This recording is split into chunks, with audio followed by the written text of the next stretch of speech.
This is great. Royalty at the top. AL Cy Young winner, Tarik Skubal, joining us right now. We're at Tigers camp, obviously. Maybin, Pierzynski here. I'm Braun. Tarik, great to see you, man. How's camp going? I'm sure you're like, all right, let's do this. But I did like how you challenged yourself the other day, taking on a pretty good Phillies lineup, right?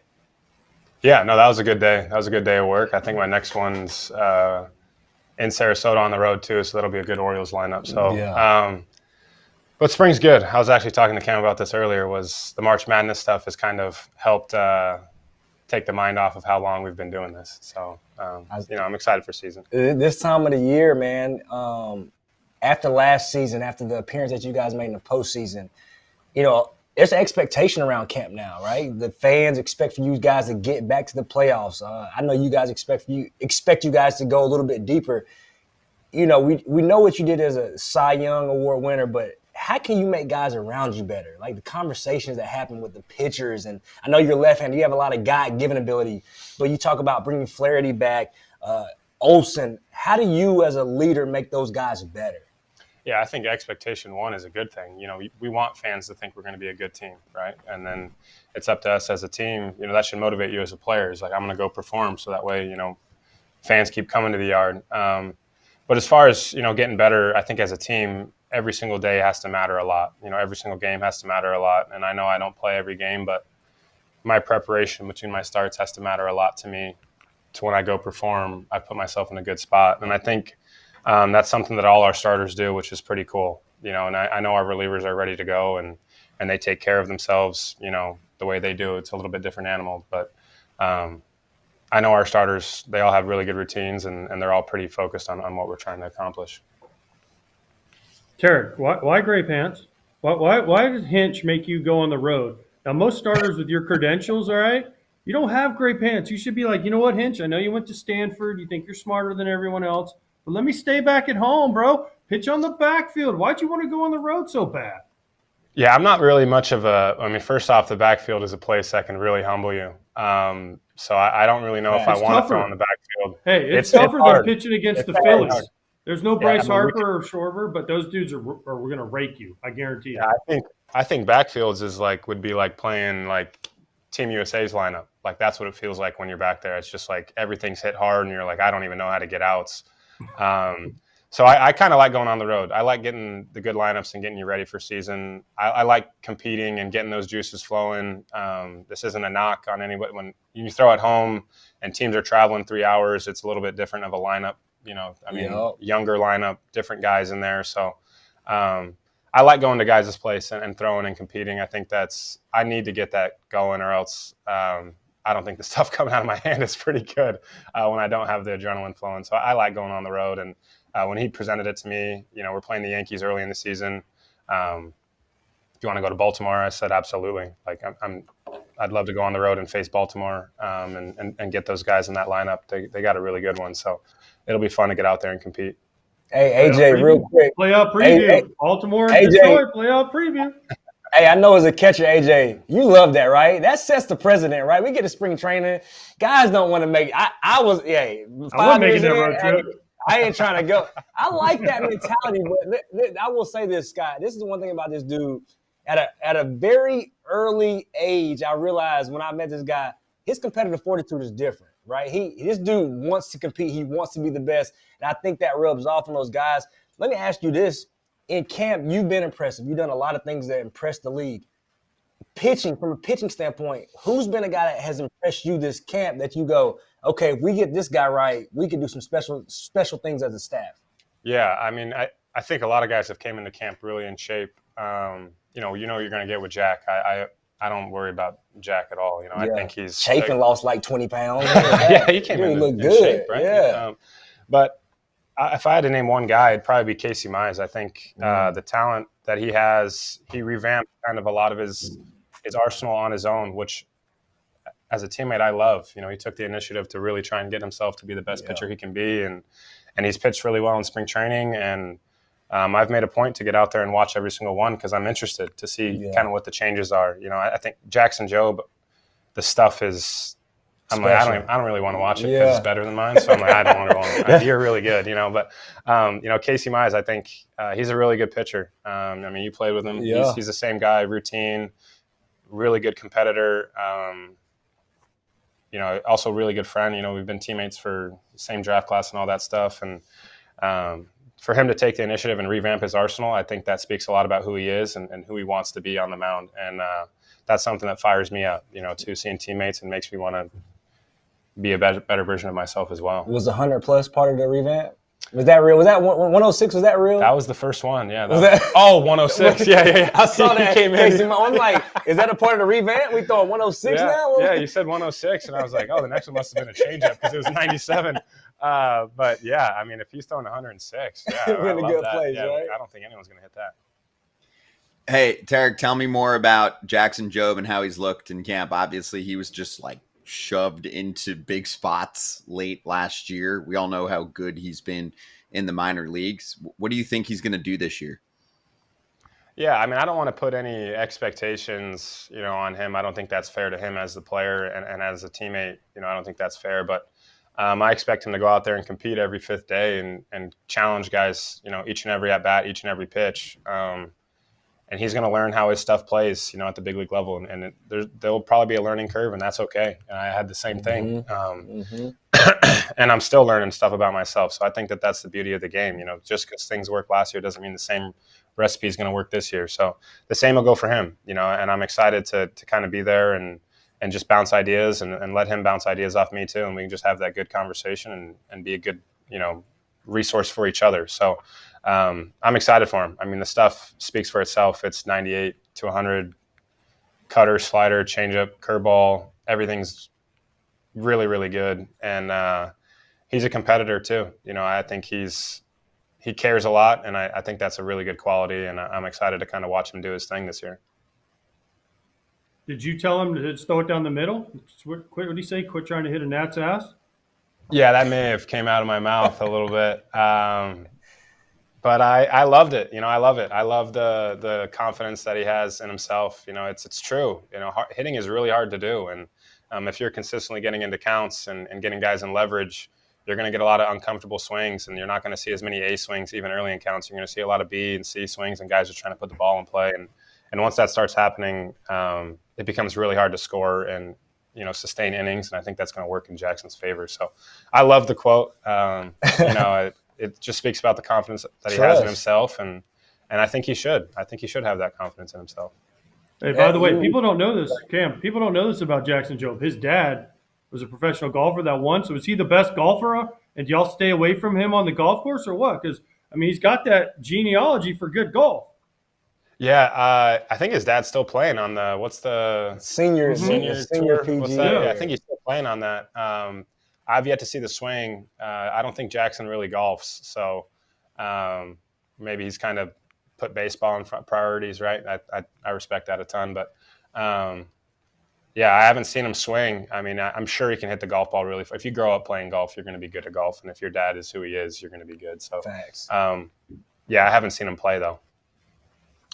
Okay, let's stick here. Cy Young, dominant season last year. You guys make an incredible playoff run. It's easy for players when we go in the offseason. We always want to get better, right? We always want to add on to what we've done. Have you picked up a pitch? Have you done anything to say, okay, I think this will help me take my game to another level? And is there any motivation when you talk about individual awards, a back-to-back Cy Young? Is that something that you come in the season? I know how competitive you are and you care about the stuff like this. Do you care? If I go out and put my team in another situation and I win a Cy Young, we're in a good spot. How do you feel about that? Yeah, I think, for me, the team is always going to come first, rather before the individual. I think that's the beauty of playing a team sport. Now, if you're playing golf or something and you're playing one and that's it, but I think that the beauty of the team sport is the team should always come first, no matter what. So as far as individual, what I'm trying to accomplish myself, I just want to be healthy and play 162. Mm-hmm. If I'm healthy and I'm going out there every fifth day, I like our odds. I like our odds against anybody. So I think that's where the focus for me needs to be, is just going out there and competing. As far as working on stuff, I constantly tinker with stuff. I'm constantly trying to see if I can get a little bit more carry on my heater, or a little bit more run on my sinker, or maybe a little bit less vert on my changeup, or maybe a little more horizontal on my slider. I'm constantly doing things, like that. And I think that's what makes the game fun, is you never know when. It's like the changeup for me. I didn't throw a changeup, the one I have right now, until 2 years ago. Right. So you can always, like, maybe I find a grip for a slider that now I have another really good weapon to get guys out. So I think that's the beauty of the game. I think there's grips out there, there's different cues, and you just got to figure out what works for you. And that's why I love playing baseball. I think there's no one recipe to have success. Yeah. There's a lot of different ways you can do it. So, but that's what keeps me coming to the yard excited. I think there's an actual way to get better each and every day, and I try to accomplish that. And sometimes that's doing nothing. Today, do nothing day. So there's growth and recovery. Yeah. There's growth and rest. There's growth and recovery. Today was a do nothing day. So that's where I'm at. But and that took me a long time to learn that as well. I wasn't like that early, but. No, I get that. It's tough to sit around. Tarik, question for you, since we haven't talked to you about the aftermath of Alex Bregman signing your team. Gave it obviously a very good shot. The numbers and everything went public. Your GM talked about it. What was that like for you to experience? We spoke with you during the Jack Flaherty process, and you guys end up with him, which is awesome. But what was it like to be on the other side of, I don't want to say just missing out on Bregman, but certainly they put a competitive offer together. And, I know, hopefully Jace Young works out. I know he got optioned today, but I'm sure he'll be back up at some point early in the season. It would have been nice to have Bregman when you turn to your right. Yeah, no doubt. I mean, he's a great player, great talent. He's a winner. He's won everywhere he's went. Obviously, he has the history in Houston too, and with AJ, and but just to have us in the conversation with a player of that caliber and the amount of money we're trying, I think that's a very positive thing. When you look at it from a fan standpoint, because I think our front office really believes in our group that we're going to win, and we're going to win soon. So. It sucks to lose out on a caliber player like that, and he's going to be great. But I like the guys that we got in our clubhouse, and we returned everyone from the playoff roster, so that should give us a ton of confidence going into this season. Tarik, you saw Bregman's numbers, the numbers they were throwing out there. Are you like, hey, Scott Harris, right here, my phone's open? I was going to let AJ do it. I was going to let AJ ask. Yeah, that's good money. That's a lot of money. But yeah, I don't really have much to say about that topic. So no talks. No talks. You got to just say no. Yeah, just shake your head. Just yes or no. Yes or no. Yeah. No. Blink twice if you want. If yes, that's like me. I'm okay. Yeah, it's the business part of the game is interesting. I'm sure everyone's kind of gone through it, and I'll try my best to keep it. Out of the media, because I just don't want to. You start talking about it, then you got to answer a bunch more questions about it. So I'll try and do my best to keep that stuff private, to myself. Okay, before I let you go, I want to talk about the unsung heroes, right? Guys that don't get a lot of credit. And you look at what you guys have been able to do from a bullpen standpoint, from a rotation standpoint, the last few seasons. Even go back to Michael Lorenzen, when he was able to do what he found here. Jack Flaherty coming back. Can you talk about Chris Fetter? I don't think, he's a quiet guy. He's kind of subdued. I see him every once in a while having a drink at the bar. He's a giant of a man. Yeah. But can you talk about what he's done for this pitching staff and guys, and has made guys Detroit a destination for pitchers? Like, can you kind of expound on that a little bit? Yeah, I think our whole department, right? So Fett is obviously the head of it, but Robin Lund, Juan Nieves, everyone that's kind of in the nerd room, analytics room, that no one ever sees, but they do a great job of getting guys prepared. And, Robin's the only one, I think, in the big leagues with a doctorate degree. So I think that's pretty cool. We have a doctor on our staff. I think that's pretty cool. And, but they're really good at communicating with players and getting guys moving the right way and getting guys in the right, thought process. When I'm talking about scouting reports and game day stuff, I'm talking with Fett. When I'm talking about how I think my body's moving or what I'm feeling, I talk with Robin to see if he can compare some things. And then Juan Nieves, I love him because he's old school. He'll just walk in and say a random thing before one of my starts, like, hey, do this one time or do this one time against this team. You'll shut down this aspect of their game. And he's right every time, and I'm like, what? I don't even, that's not even you can't watch video. He just knows guys' personalities, right? And I think the mesh that they got, and obviously their three relationships too, is they're not afraid. I don't think they step on each other's toes, and they're not afraid to have constructive conversations with everybody. So I think that's what good coaches do. And obviously you see what I was able to do coming back from injury, what Jack's been able to do, Mike, Lorenzen. I think the list goes on. Every reliever that we've had some guys claimed and all this. We optioned Bo Brisky out of camp last year, and then he's throwing some of the most important innings for us down the stretch. So I think it speaks to who they are. I can't say enough good things about those guys. Don't be giving Juan Nieves any credit. Don't be giving him Man, any don't credit. Tell him I said that. Tell him any credit. Dude, I love that guy. He's awesome. He's old school. He's like Tarik, smile today, and you'll dominate. Yeah, it's like a weird thing. Like when a runner's on first base, just do this one time. You don't even know how to throw it. Just step right here. And I'm like, what does that even mean? And then I just go do it because I'm like, it's worked so many times. I'll just go do whatever he tells me to do. I think he's kind of earned that blind trust. But he's great. He's old school. I love it. I love it. Has he talked about his no-hitter? Has he told you about his no-hitter yet? Because he used to talk about that like at least twice a day. Hey, you guys know I threw a no-hitter in Milwaukee once? Yeah, if you threw a no-hitter, you'd talk about it too every day. AJ talked about a perfect game that he's probably called. I'm sure you talk about some things. But yeah, that's a pretty special one. He's the last one. Was he the first and last to do it? I think he's the only one. Yeah, that's what I was saying. I think he's the only one. He's the only brewer to ever do it. Yeah, so trust me, he lets you know. Yeah. As he rightfully should. Yeah. I think that's what – you hold that over my head every day until I get to do one. So I like that. There you go. I like the St. Patty's Day patch, by the way. Good to see you, man. Yeah, cool headbands. That's a very cool headband. Yeah. Great to see you as always. Good luck the rest of spring. We'll see you during the season, okay? I appreciate it. Yeah, thanks for having me. Thank you. Appreciate you. Tarik Skubal with us. Be right back, FT fam.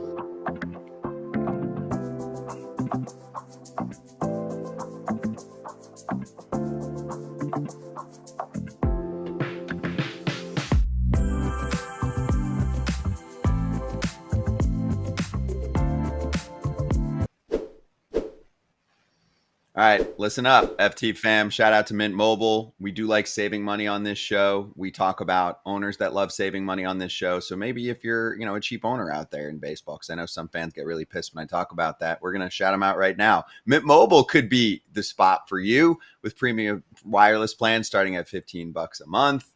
And you can use your own phone, obviously, and your contacts, the whole deal to make the switch, right? I feel like this is the shout out for anyone out there who's a little bit worried about their wallet. You're right. It's a cheap way to go. It's a cheap way to keep your phone number. It's a great way to get the same premium wireless that the big carriers get because they use the same towers and the same network. So it's a cheap plan. I'm just waiting for Scott to buy me a Mint Mobile phone and then we can go. I think I have one for you already. So if you like your money, Mint Mobile is did you buy it on your own?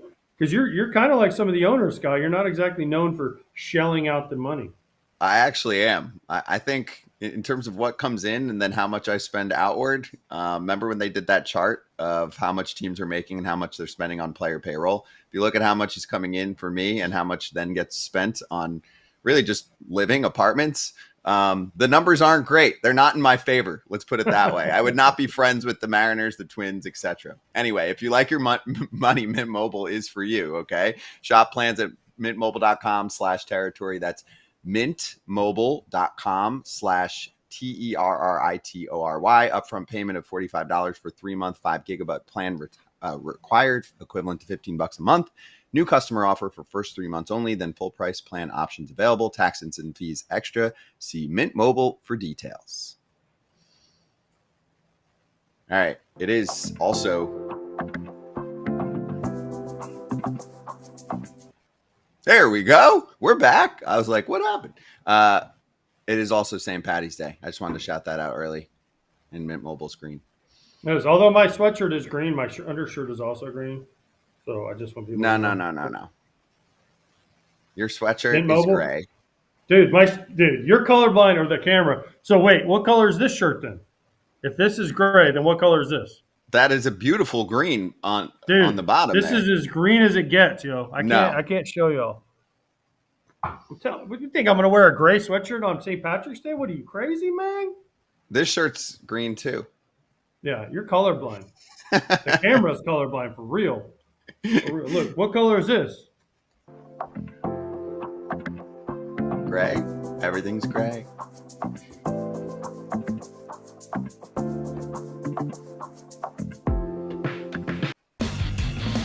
Charging the mound. All right, let's charge the damn mound and talk about real regular season baseball games that count. The Tokyo series is coming up. Let's preview it right now. Okay, I'm very excited for this. AJ, you're going to lead us off because you are calling these games. So tell us what we need to know about both games, but really let's start with Yamamoto on the mound for the defending champion, World Series defending champion Dodgers going up against Shota Imanaga. What do you want to know? Mookie Betts is out. Mookie Betts is sick. Yeah. He got that sicky sick, so he's out. So that's a big blow. Start with that. But also, I think people don't realize Imanaga versus Yamamoto, two Japanese-born pitchers starting for the first time on opening day and then starting in Japan. It's an incredible story. It's going to be an incredible moment. And I think people shouldn't sleep on what a historic moment this is for baseball. Everyone says, hey, we want to grow this game globally. Guess what? This morning or tomorrow night or whatever you want to call it, wherever you're based, it's going to be a historic moment for Major League Baseball and especially Japanese-born players. Think about the size of the Japanese influence with started kind of with Ichiro. I know there were some others before him, but Ichiro was the first star. And now you look at what Shohei brings every day. Then you look at Imanaga, what he did, Yamamoto, Roki Sazaki's pitching tomorrow, Seiya Suzuki. I mean, listen, there's 5 legit Major League players in this game that mean a lot to their team, and the Japanese fans are going to show out. It's going to be a show. You said show a lot of times, Cam. So while you talk about this game, we can show because show's going to go deep. You can book it. Shohei's going to go deep because what does he do? I'm with AJ. He does this. Putting my house on it. I'm with AJ. Going deep for sure. He has a flair for the dramatic. But to add to AJ's point too, I think what gets overshadowed at time is how good Imanaga was last year. I mean, he was dominant. He was a star for the Cubs, and what he's able to do, like you said, those two starting opening day. This is what we want in our game. We want to grow our game, and it's growing in a fast way. And this is just the beginning, like AJ said. There's more dominant players continuing to come over and show their dominance in our league. So it's fun to watch. There's a good quote from Will Smith. He was like, I'm surprised that it took 2 ABs for Ohtani to homer. They were playing exhibition games against the Yomiuri Giants. But in all seriousness, AJ, on the strategy side, this is a real game. The Cubs might make or miss the playoffs by a game or two. They need to win, okay? Yes. Are you avoiding Shohei based on who he is and where he is? Not completely avoiding him, but isn't he the guy you're circling and being very careful against? Because already he's a top 3 hitter on the planet. Dude, he's going, like you guys said, he's going to go off in this game if you give him pitches to hit. So that's not my problem if I'm Craig Counsell and the Cubs. I just got to look at the lineup construction and see who's hitting behind him. I mean, is Freddie hitting behind him? Who's going to hit behind him? I mean, listen, it ain't like the Dodgers. He's out. But do they bounce Tejo? Do they bounce Tejo there? Do they put Will Smith there? Do they put Freddie behind Shohei? Who do they put there? Do they put I don't know who they're going to put there. That's the key for me. Yes, am I careful? Yes, 100%. But at the same time, listen, Imanaga is going to say, hey, I can punch this dude out with my high fastball combo that I have on my slider. He's done it before. So I think Shota is going to go after him, but he's going to be careful in a big situation. Also, let's not forget, you can't always early in these years, you can't say, all right, well, the starter's going to go 5, 6, 7 innings because they're not built up that much. So in a big game like this, especially, look for this, Scott. Mm-hmm. Starting pitchers early in the year, they lose their stamina, especially their first 1 or 2 starts because their adrenaline is just rushing. Imagine Imanaga pitching back in Japan, Yamamoto pitching back in Japan in these games. Their adrenaline's going to be through the roof. So a lot of times they have a little bit of a crash. So they might go an inning or 2 really great. The adrenaline comes back down to normal. There's usually a little bit of a crash.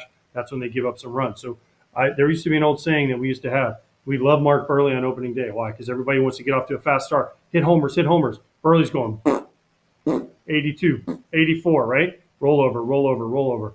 The slower the guy throws on opening day, usually the better they are.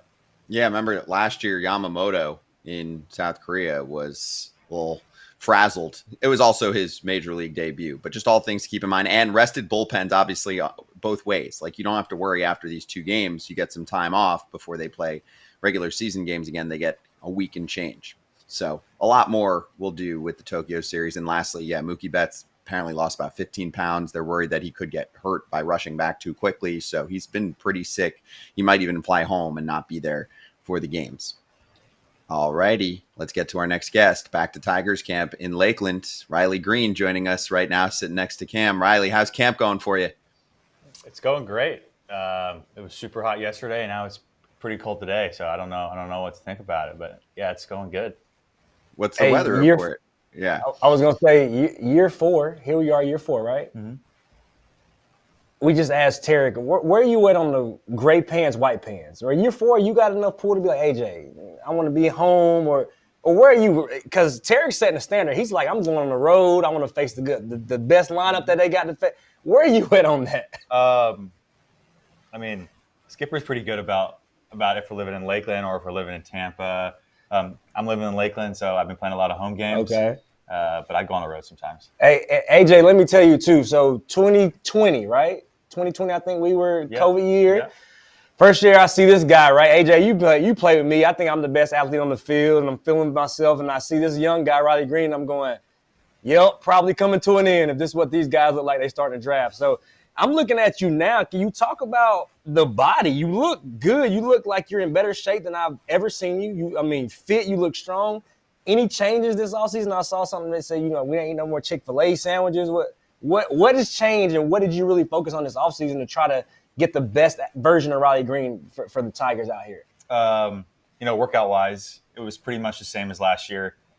It was just my nutrition and my eating habits and, just cutting back on a lot of things that I really loved, like Chick-fil-A, for example. But yeah, just trying to cut back on that. And I just feel like I'm getting older, getting smarter. So, body's looking better, feeling better. You looking strong, man. You like a young version of AJ right now.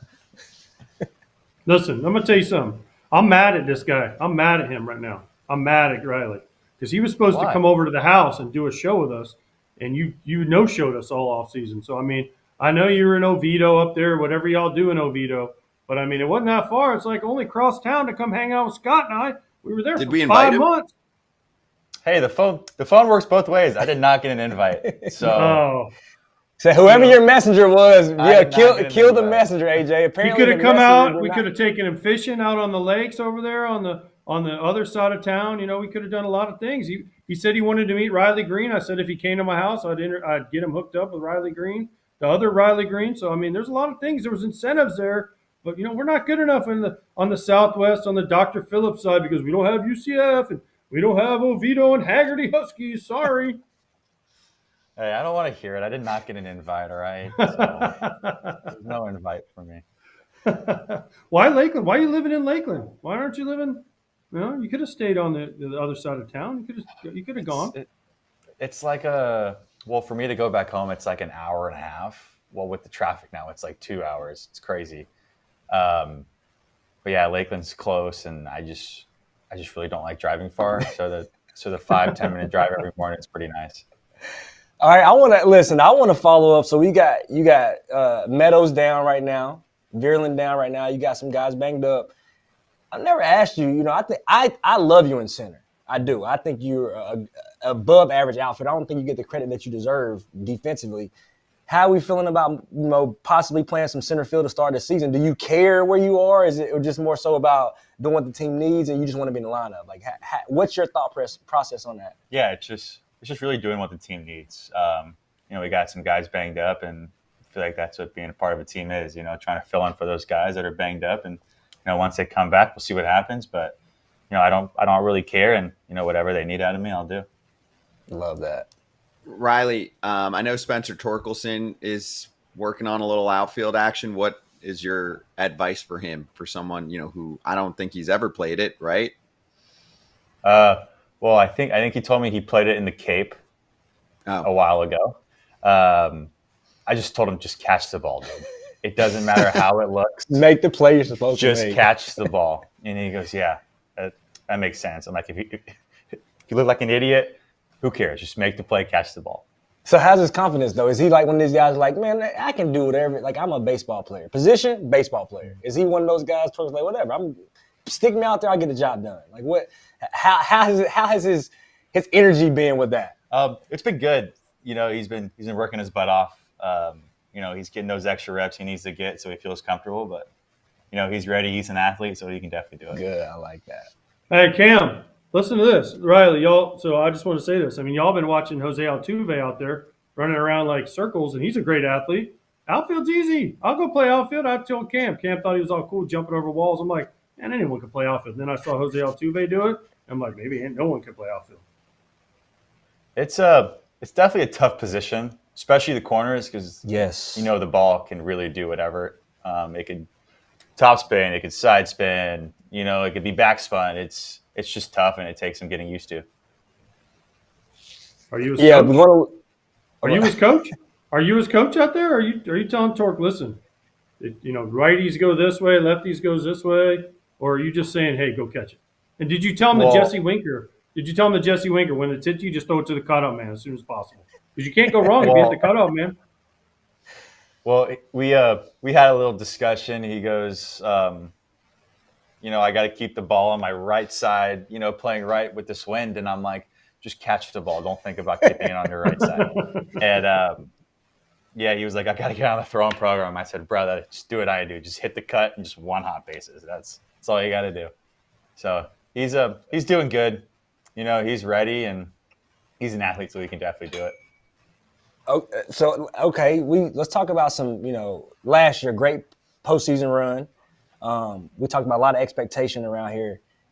New teammates.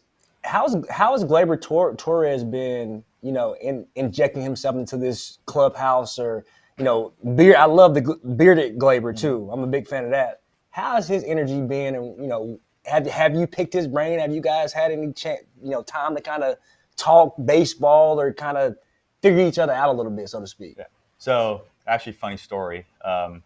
First day, he walked in and he goes, "What's up, brother?" And I'm like, I have no idea who you are, because he had the beard. But I come to find out it was Gleyber. But Gleyber's awesome. Great dude, great teammate. Wants to win, puts the work in, and he fits right into our clubhouse. It's awesome. I'm glad. Call him Leche. That's what we call Leche. He likes that nickname. Hey, did you face Skubal in live BP? Do they allow you to break your bat against Skubal or punch out against him? I'm not sure if I faced Skubal. I know I faced him last spring, but I don't think I faced him this spring. But no, I don't want to talk about it. It was good. Yes, I'm the only guy here who can say he's got a double off the wall against Scoobs, AJ. So, hey, what about Flaherty? You save yourself for the righties. I see. Flaherty, I think he hung a slider or a curveball, and I hit it like 105, but I hit it right to the right fielder. So, Flaherty was being Flaherty, and he was talking his crap to me, and I was walking off. So. I want to stay there too. We talk about Flaherty, we talk about Gleyber, we talk about some new additions, right? You've been here now for 4 years. You've seen, new old faces come and go. What does it say about this team, this clubhouse, that are making guys want to be a part of this team? Like, can you just talk about the culture that is the Detroit Tigers right now? Our culture, I think, is kind of what defines us. Team chemistry is huge, and with organizations that win, and I think we have that team chemistry, and we're only making it better. And bringing those guys to add on to that team chemistry, like Jack's like one of the best teammates ever. He's always setting up these dinners for us. He's always doing the extra things to make us become a team, and that's super important to us. And when we can do that and have our team chemistry there, it's going to show on the field. So you guys, it's a team dinner every road trip almost. Oh yeah, I love that. That makes a difference. That's huge. And then I also want to ask too. You talk about you were a young guy once. You got Meadows. You got Kerry Carpenter. I always want to know who's impressed you, or who is a guy that you're looking at going, this dude might can help us win some meaningful games this year. Whether it's a position player or a pitcher, like who's the guy that you've been going, damn, this dude can play. He's nice. Is it Max Clark? Is it Henry Malloy? Like who is the guy that you go, dude, if this guy can figure it out, we could be special? Definitely Carpenter. Definitely Carp. He swings the bat with the best of them. Parker. Parker does it all. He hits homers. He plays an incredible outfield, and he runs fast. So. Is he the most athletic? Is he the most athletic? Because that was a question on Twitter. Who's the most? You guys had it? Most athletic Tiger? I said it was between you and Matt Vierling, and I totally forgot about Meadows. See, nobody thinks I'm even in the top 10. I know it's this. I feel like you've been disrespected. They don't know how good an athlete you really are. It's fine. I don't really care, but Definitely Parker's up there. I feel like if you put Parker in football, he's just going to blow by everyone, and then you put him in basketball, he's going to dunk on everyone, and baseball. But okay, so I've got one for you guys. This is beautiful. I've been at home, right? I'm on the other side now. I'm doing the media thing, and I know you saw the whole debate between NBA and NFL, and right? Did you ever see that whole conversation about who can do that? Why is nobody talking about baseball players being the best athletes on the planet? Not most athletic, best athletes on the planet. I don't want to get any hate for this because I know I am with my answer. I feel like if you stick a baseball player in any other sport, talk to me. They will football, basketball, golf. Yep. Hey, surfing, snow, whatever you want. Pick one. Baseball players can do it all. But you throw any of those other guys in a batter's box facing Tarik Skubal, good luck. How about catching the fly ball? Yeah. I mean they're 100, 200 feet in the air. I'm telling you. I just wanted to get that. With new debate going. Baseball players are the best athletes on the planet. I'm sorry. Correct. See, my guy, he gets it. Just watch, an NFL player and an NBA player try to throw out a first pitch. Usually, you swing a bat, take DP. It's ugly. You're right, Scott. Or give us a basketball and let us make a jump shot. I'm telling you, I can't tell you how many guys have been elite QB1s, wide receivers, whatever, basketball players. I mean, Kansas, NC State. I mean, listen, the proof is in the pudding. I just needed to get that out there. We got to start that new debate. Yeah. Football, NFL, NBA, best athletes, most versatile, hands down. The thing everyone does agree on, I feel like, is hardest thing to do in sports is hit a big league pitch, right? That part I feel like is pretty universally understood. Like what you're saying. Yeah, you want to drain a 3, fine. But you want to step up against Skubal and even make contact, probably not happening. So I'm with you there. Riley, thanks for joining us, man. Good to see you. And we'll catch you during the season. Yeah, of course. I'm going to be still waiting for that invite. So okay, perfect. That's all I can ask. I have an open schedule. I'll send you my number. We're good. Hopefully your open schedule is a little later. A couple weeks later than it was this year. Yeah, 100%. All right, we're on it. FT fam, we'll be right back. It's good stuff. Thank you, bro.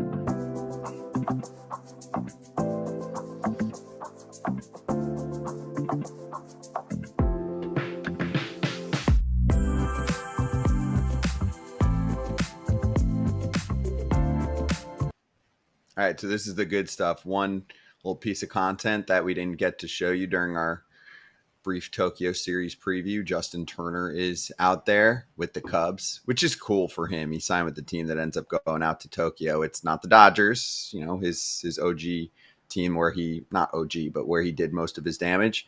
He's got fans. He's got bearded fans. This was super cool. I watched this whole clip a day and a half ago. They're wearing the Turner beards, and then he lets them through security.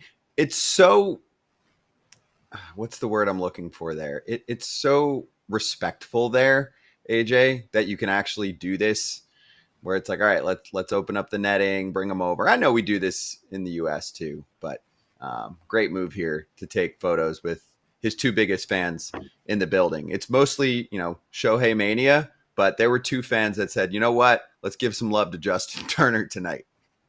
No, I loved it. I love this. Listen, Justin played on both of these teams. Justin is a legend. This is how you win Roberto Clemente Awards, Scott. You have fans come on the field with you, right?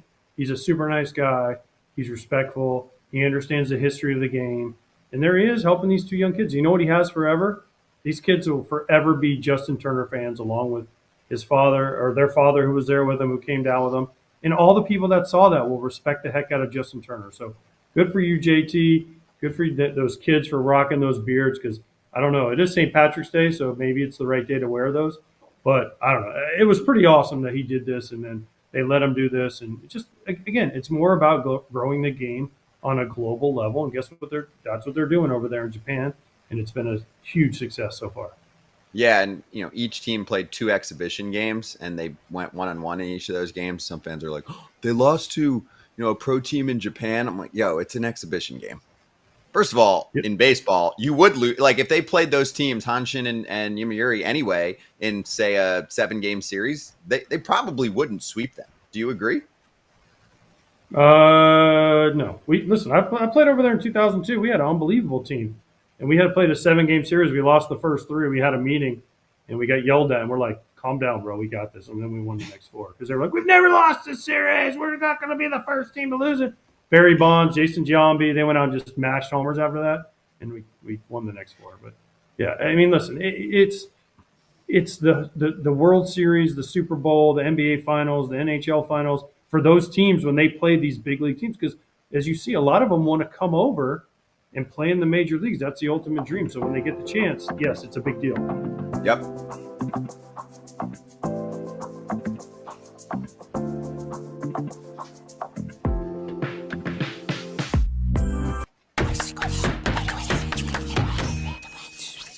Spreading rumors. Okay, so let's continue the Rafael Devers saga. It's been going on all off season. So the spring training started with Devers saying, nah, I'm not moving off third. Then we just recently had him say that he would do what the team wants him to do. In between that, we did get this little rumor out there that he even thought about asking for a trade. And then Lou Merloni wanted to clarify things, but he said, I didn't say Devers was over it. Yes, he's pissed. He lost his job. I'm saying he considered to ask for a trade, and that's getting blown out of proportion. Soon the headline will be Devers asks for trade. It's coming the way people are talking about it. Now, in fairness, once you throw even an iota of a thought in your brain, Cam, of a player thinking about moving on, I think the general public and fans of sports have the right to be like, whoa, this is big. Even if he didn't formally send a request in, if it's true that he even thought about leaving Boston because of this, we are allowed to talk about this topic. Don't act like, oh, you're blowing this up. Like, to me, it was a level of pissed off that I think is worth scrutinizing and dissecting. I think it was a level of pissed off, a level of, I think, an element of surprise, so to speak. I think even when we looked at this move, right, where was Alex Bregman going to sign? It almost struck me as if, regardless of if it was Boston or not, Rafael Devers was kind of taken back from it, right? If he does come here, all of a sudden now I'm a first base DH, or I'm losing playing time at a spot that I've played my whole entire life. So I think it's definitely a conversation, right? Because at the end of the day, too, if you're front office, also what you don't want happening is Rafael Devers showing up, in spite or pissed off or showing up disgruntled, right? Because that affects your clubhouse also, too, right? The chemistry, the energy that you bring into that building, it rubs off on people. I had a coach tell me one time, Alonzo Powell, he told me when I was in San Diego, hey, man, I don't care how you feeling that day. You're a guy that you affect other people in that clubhouse. So if you're in a pissy mood, if you're in a crappy mood, you may affect 2 or 3 people that we need to win that day. So this is a conversation that has to be had. Like you said, even if it was a thought in his mind that, I don't want to be here. This is what they're going to me. It's a conversation, and it creates an atmosphere that you definitely want to get ahead of if you're the Boston Red Sox. My problem is Lou Merloni in this situation. What is he came out and said he was mad. I mean, I get it, but Lou's like, oh, he didn't say, I considered, whatever he said. I didn't say it was this or that, but I mean, Devers came out and was mad. He admitted it. I mean, he said what he said because he was mad about the way it was handled. I don't know. I don't know why Lou Merloni's trying to speak for Rafi Devers. Let's let Rafi Devers speak for himself here. And he did, and now he's changed his tune and said, listen, I'll do whatever I need to do to help the team win. So I just this seems like it's like Lou Merloni. I know he's a radio guy, and we've had Lou on. I like Lou and I respect Lou, but it seems like he's the guy trying, because he does do a radio show a lot in Boston. So how do you try to get people to tune in and argue with you on a radio show? You say things that people are like, wait, well, that's not exactly what he meant, or he didn't mean this. Tune into WEEI to see what I really mean. That's what this was to me. Yeah, and Mass Live, Sean McAdam was the one who also reported that Devers was, even considering asking for a trade. I'm just saying Boston's going to run with something way smaller than this.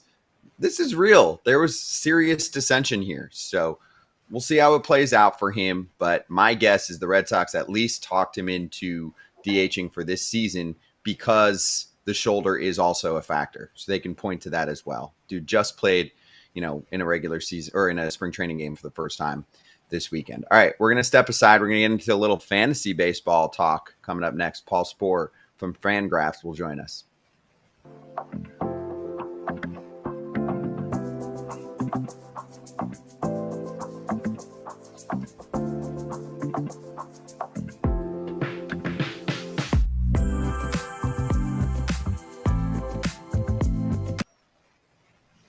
All right, here we are. Paul Skenes is starting opening day. And did you guys see the video?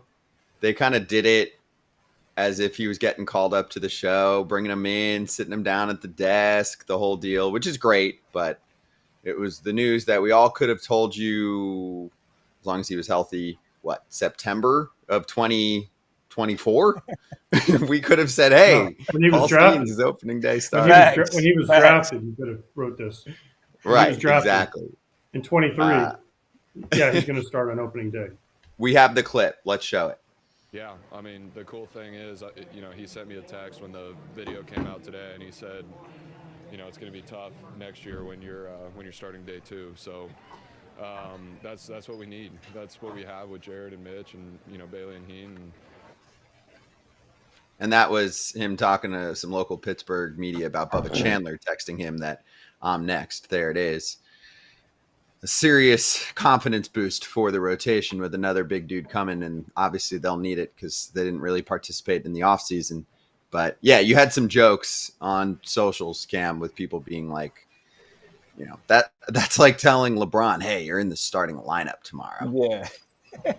Yeah, I mean, I guess, right? Pittsburgh trying to create some type of energy around camp, right? I think a lot of Pittsburgh fans, honestly, probably a little disappointed in the lack of moves this year. So I think it's just one of those things. You're trying to create a storyline that we already know was going to happen.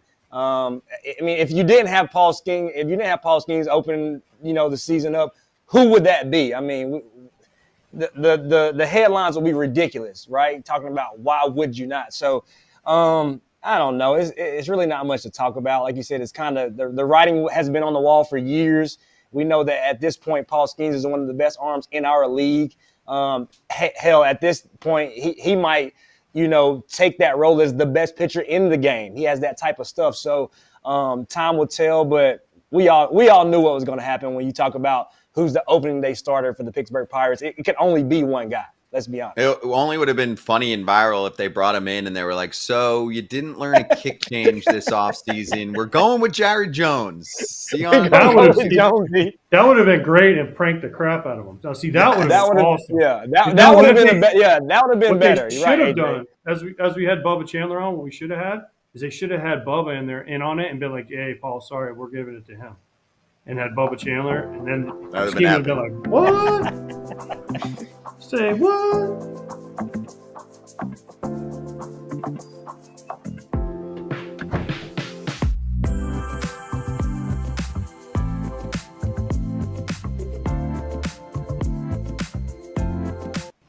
We've got Paul Sporer joining us right now, Fangraphs writer. We're going to cover some fantasy baseball, which we don't get to enough in my mind. And also he's the content designer for Out of the Park Baseball. Game just released on Friday. We'll get to that as well. Paul, great to have you on. And what's up? How was it for you to put together your starting pitching rankings, specifically fantasy baseball wise this year? Did you really feel like you had to tug and pull on a lot of decisions, or felt like you were in a good spot?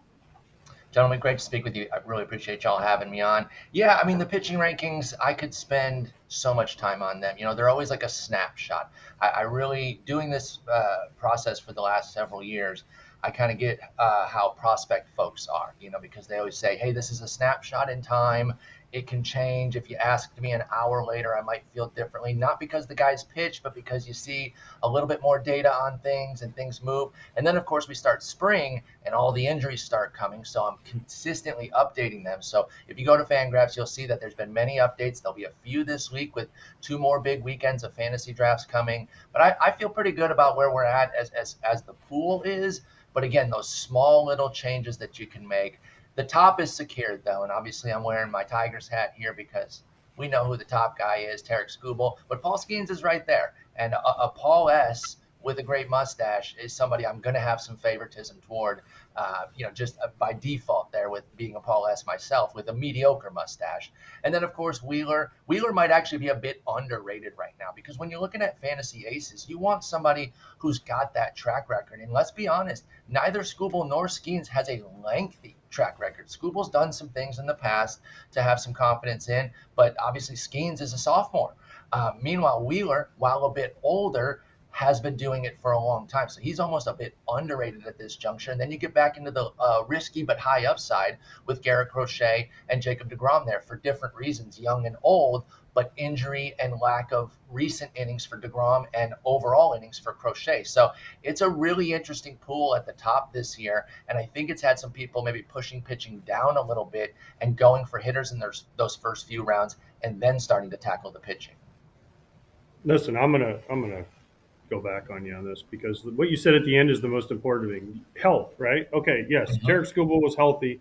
Paul Skenes has never pitched 30 starts in a year, so that worries me.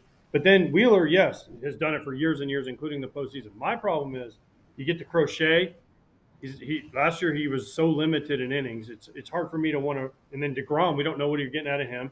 Then you have Sale, who I love to death, but again, one healthy year in the last 5 years, right? So to me, Burns, Gilbert, Wheeler, and Skubal that should be the top four if we're just counting on health, because you can't always, we always say the best ability is availability. To me, this is obviously a everything goes right scenario. George Kirby's on that list. He's already injured, right? So to me, he got moved down though too. No, I know. He was in the aces and that did get ranked down a little bit for his current health issue. But yeah, so obviously this is everything goes perfectly. Everyone stays healthy and makes 30 starts list.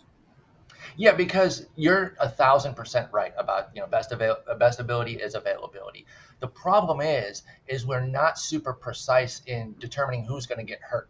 To me, if you're pitching, you're at severe risk of getting hurt. So while Wheeler is safer, I think that's a false sense of security there that he's going to pitch 200 innings this year versus somebody even like deGrom who hasn't reached over 100 in the last 4 or 5 seasons, right? So I have a very small split between the safety there just because pitching, that's just the way pitching is, right? We're seeing guys fall every day lately. So give me the most talented guys and I will roll the dice on injury.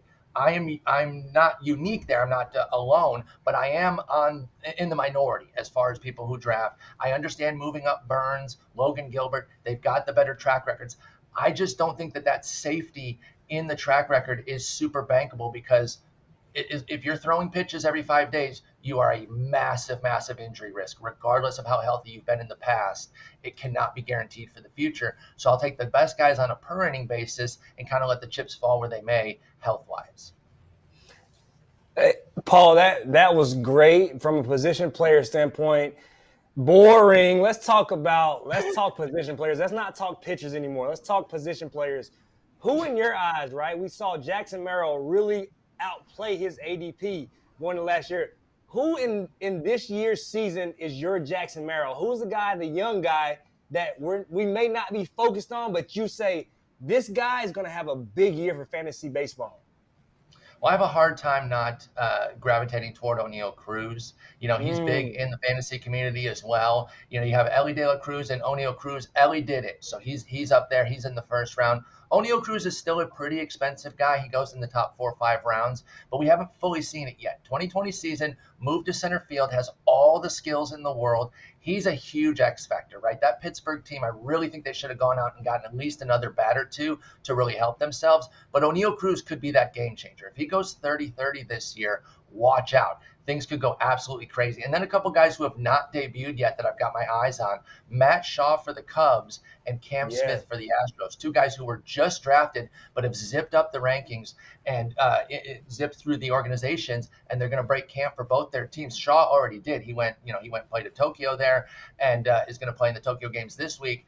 Cam Smith is right there on the cusp. It's looking like he's going to break camp for the Astros. He's actually a former Cub. He was part of the Kyle Tucker deal. So that tells you what the Cubs are doing with their draft and development ability. So I'm really excited about both Shaw and Cam Smith. And they're probably better comparisons for the Jackson Merrill, right? Because we didn't really know what to do with Jackson Merrill in the fantasy community last year. We saw that he was maybe going to get the job. And again, like Shaw, he went to Tokyo, which was kind of a big indicator that they're in on him, but he was playing a new position. Remember, he shifted from short to center, and then boom, had an amazing season. So Shaw's probably the perfect parallel. But again, I'll throw in Cam Smith, who's angling for a job there in Houston, who I really, really like as well. Well, Paul, I'm going to reject Cam's claim and bring us back to pitching again. There's one other component I wanted to get to, which is the pitchers that are one step away from acehood. You covered this. We'll show this as you run through it for us. What do you got? So these are the guys that are right there on the cusp. They've in some cases have even shown it before, but they have a lingering concern. Cole Reagan's probably track record. Now, again, you could counter me and say, how does Cole Reagan's be one step from acehood, but Garrett Crochet isn't? And I don't have a great answer for that other than I think the super upside that we saw from Crochet last year was a bit higher. He's also going to the Red Sox, which are just a better team than the Royals right now. I think the Royals are a competent, capable team, but I do think the Red Sox are a bit better. So that's their little split there. Michael King's transition from reliever to starter has been incredible, and I really love everything he's doing out in San Diego. Max Fried, he's done it. Right? Like, this is a guy, the only thing we need is if you could turn off injuries. If Rob Manfred, you can do it in video games. I don't know why Rob Manfred can't just turn off injuries in real baseball for us, because if Max Fried could be guaranteed 180 plus innings every year, I think I'd be ranking him top 10. On a per inning basis, he is one of the best pitchers out there. Now, the tough part is, are they going to start him every day in New York? Because they lose a new pitcher every day, it seems like, which is really unfortunate for the Yankees. Although no one's feeling bad for Yankees fans, let's be honest. Tanner Bybee had a great sophomore campaign last year. He was really the only starter outside of Ben Lively, who kind of surprised, that was delivering for Cleveland. They had to lean on that bullpen so much, but they're looking for Bybee and youngster Gavin Williams to maybe take some pressure off of that bullpen. And then I love the Minnesota guys. Bailey Ober, Pablo Lopez, Joe Ryan.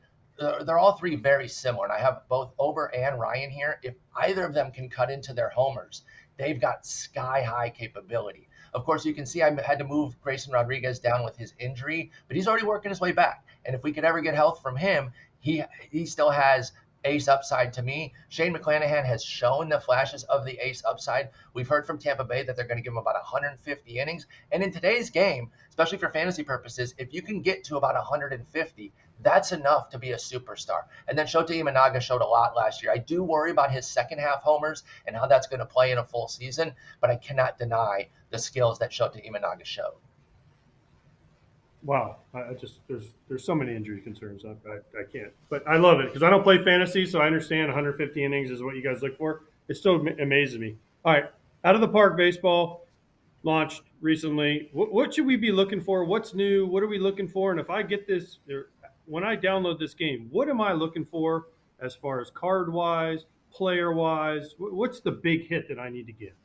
So there's a lot of different ways to play. It's called Perfect Team. If you play Out of the Park Baseball, and maybe you've played the base game before where you do the simulator, against the computer, our Perfect Team mode is where you play against other players. And it's a card collecting game, which you've probably seen a lot of if you're a sports video game player. They're on MLB The Show, they're on Madden, all that, where you're collecting real life player cards, putting your team together and playing against others. The difference here in OOTP versus those other games is you're not getting on a controller and playing. It's all about the mental. So, it's kind of the Moneyball version of it. You're the GM and manager more than you are the actual player. So you put your team together, and we have leagues that run all week. So Monday through Saturday, each day is a month of the season. And you just go through, you play 30 games, however many games there are. Sometimes you got some off days, whatever. And then Sunday is the playoffs. So it plays like a real regular season. You put your team together and you're trying to win a World Series. And you can collect cards from today. We have all of the players who are going to be in Major League Baseball this year, even the guys who are hurt. So you can get a Garrett Cole card and virtually play with him this year, even though he's hurt, all the way back throughout history. Negro leagues, historical players. And this year, our guy, Rich Grisham, got one of the greatest contracts possible. He secured the rights to Honus Wagner. So our number one card right now, our top card to chase, is the T206 tobacco card, the most famous baseball card, the most famous sports card in history. We have it in our game, and you can work your way toward collecting that, putting him on your team, and he is the best player we've got right now. So there's a lot of things to do in Perfect Team with collecting your team, but that is the main target right now that everyone's working their way toward, is getting themselves a Honus Wagner. Yeah, that is a beauty. That is a digital beauty right there. Well, Paul, appreciate the insight. Thank you for joining us. Good luck all season on Perfect Team. And let's give everyone a little taste of what Out of the Park Baseball is like. An avid Out of the Park Baseball gamer myself. Here's a look. Out of the Park Baseball 26. The newest edition of the beloved baseball strategy game, played by hundreds of thousands of fans around the globe, is here. The newest and biggest version yet of Out of the Park Baseball is packed with loads of features and improvements, including the Road to the World Baseball Classic, Player Development Lab 2.0. Our popular new Player Development Lab is back and better than ever. Refined options, choices, and influence. Build your perfect team. The all-new Clubhouse Tournament Shop gives you total control over your rewards. Baseball history comes alive like nowhere else. The Infinite Baseball Sandbox is here.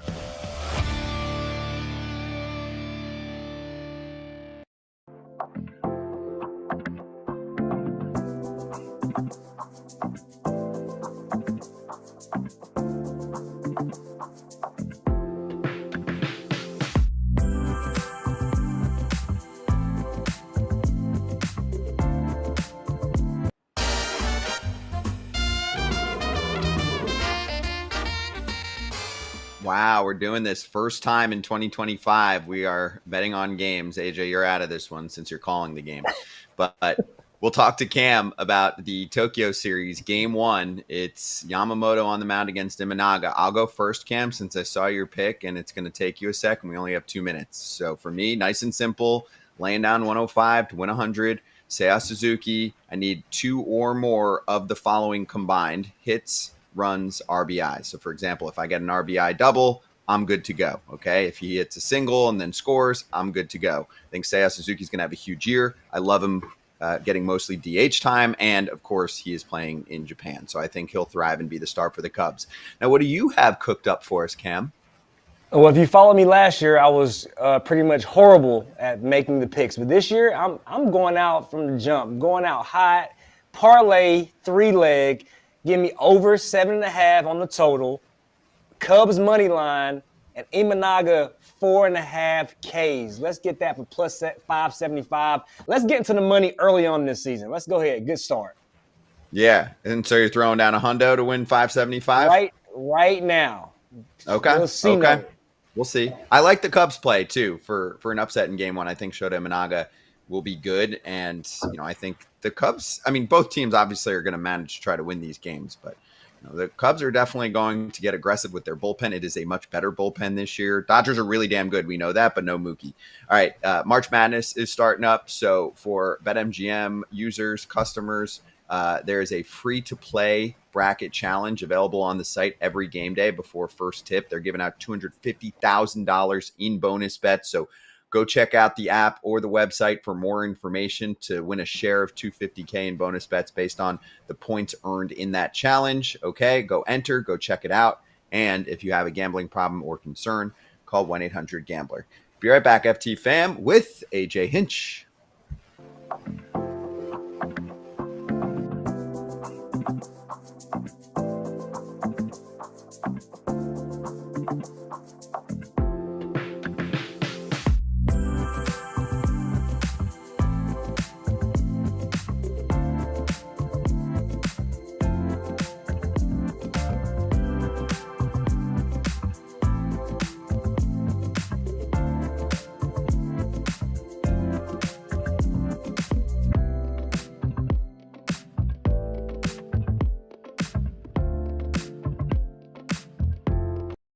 We've got Tigers skipper AJ Hinch with us. AJ, getting close to opening day. I'm sure this time of year is not ideal because you want real games to start and you got to do what AJ calls some shoulder taps. So how's that going lately? Yeah, so I'm the guy that delivers the news. But when like Chris Fetter or George Lombard come and tap you on the shoulder, it's not a great morning, but it's part of it. We got to get to the 26, and we will. But I think it's a tough week, and mostly for the players. It's hard delivering the news, but the players are the ones that that feel it. Yeah. So let's go through what you're looking at here for this coming season, AJ. Obviously, we've talked to you in the offseason about how incredible the run was for your ball club. First one is, how do you start hot? right? How do you not put yourself in a position where you need things to happen down the stretch? Yeah. Well, we play the Dodgers. We go out to Seattle. We have a West Coast swing.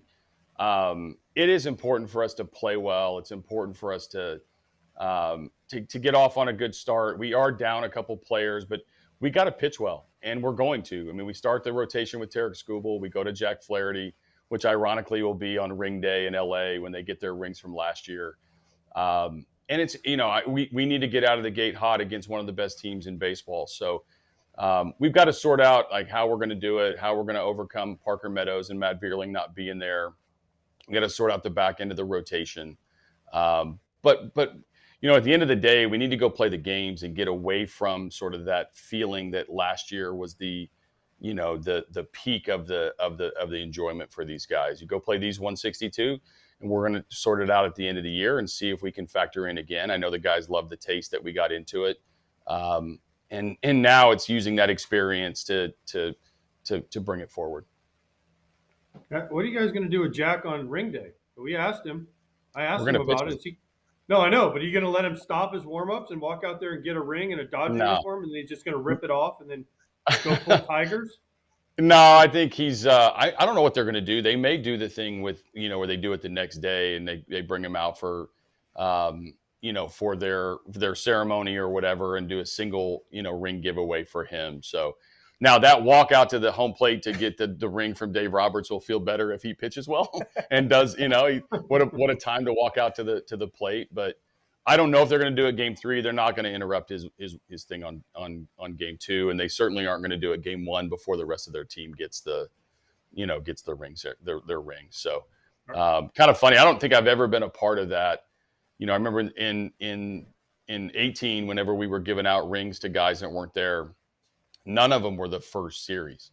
So that's a little different. Well, I want to go ahead. AJ. No, I want to ask him while we have him here. So, I was a guy that you convinced. Anybody who knows me know I'm pretty stubborn, right? I'm hard to convince.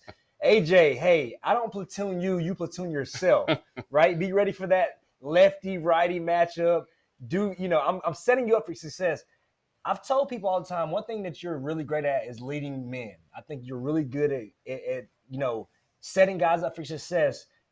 How do you get guys to buy into a role, to convince them to, hey, this is where we see you and this is what we're going to do because I see you having success in this situation? Yeah, so, communication is important. You got to tell guys like, hey, this is where I see you and I can be wrong. But this is how it is. And then you got to follow up with your word. If you're going to tell somebody they're going to play in a certain situation, play them. If you tell them, you kind of don't sneak attack them and surprise them. I think guys can prepare for anything if you're very transparent and open with them. It's the misleading that gets guys super frustrated. So now we're all here to win. And we've proven that we can bring the most out of a team whenever we do it the way we do it. Now, that's whether you're taking a pitcher out and bringing in a reliever, if you're running this pitching chaos that we did, if you're, this guy's on the team to crush left-handed pitching, then I need to get you in there, which is why I got you in there. There's reasons behind everything that we do. We owe it to the players to tell them. And that resonates with players now, whether they like it or not, whether they agree with it or not, they will respond to it because they trust you. Yeah. I want to stay there. You talk about a couple injuries, but you guys have a couple good problems right now. When you talk about Casey Mize, healthy. Casey Mize, Kenta Maeda, how is the rotation shaping up? Yeah. But it's a good problem. You got guys who are ready to go, healthy. He looks the best that we've seen him in years, healthy. Where are we with the rotation? So we're going to start with Skubal and Flaherty and Reese Olson. Those guys are locked in. Jackson Jobs had a really good camp. Casey Mize has had an incredible camp. Kenta Maeda has been good. Cater Montero doesn't get talked about a ton. He started a playoff game for us last year. So we have those 4 guys for 2 spots. And 2 of them are going to be disappointed. Everybody wants to be in the rotation. Everybody wants to start games. So we have until the end of camp to figure out how that works. We're going to need all of them. They don't want to hear that right now. They want to hear they want to be on the line at Dodger Stadium, getting announced, being on the opening day roster. So we need to, they got some important starts coming up. We're still evaluating kind of how we're going to piece it together. We do plan on having 5 starters, which I get that question a lot just based on how we did last year, where we were running a lot of bullpen games and things like that. But we may run a bullpen game at some point during the season if it's the best way to beat that team. We have to win sort of these marginal, small little victories that lead us to a win. And, it's been fun to keep the other team guessing, but I know these starters want to be locked in the rotation. Are you going to miss that? That's what I want to know. Are you going to miss that as a Stanford grad and Mr. There's no reason to throw shade at Stanford in my background. I mean, there's no reason to associate all that.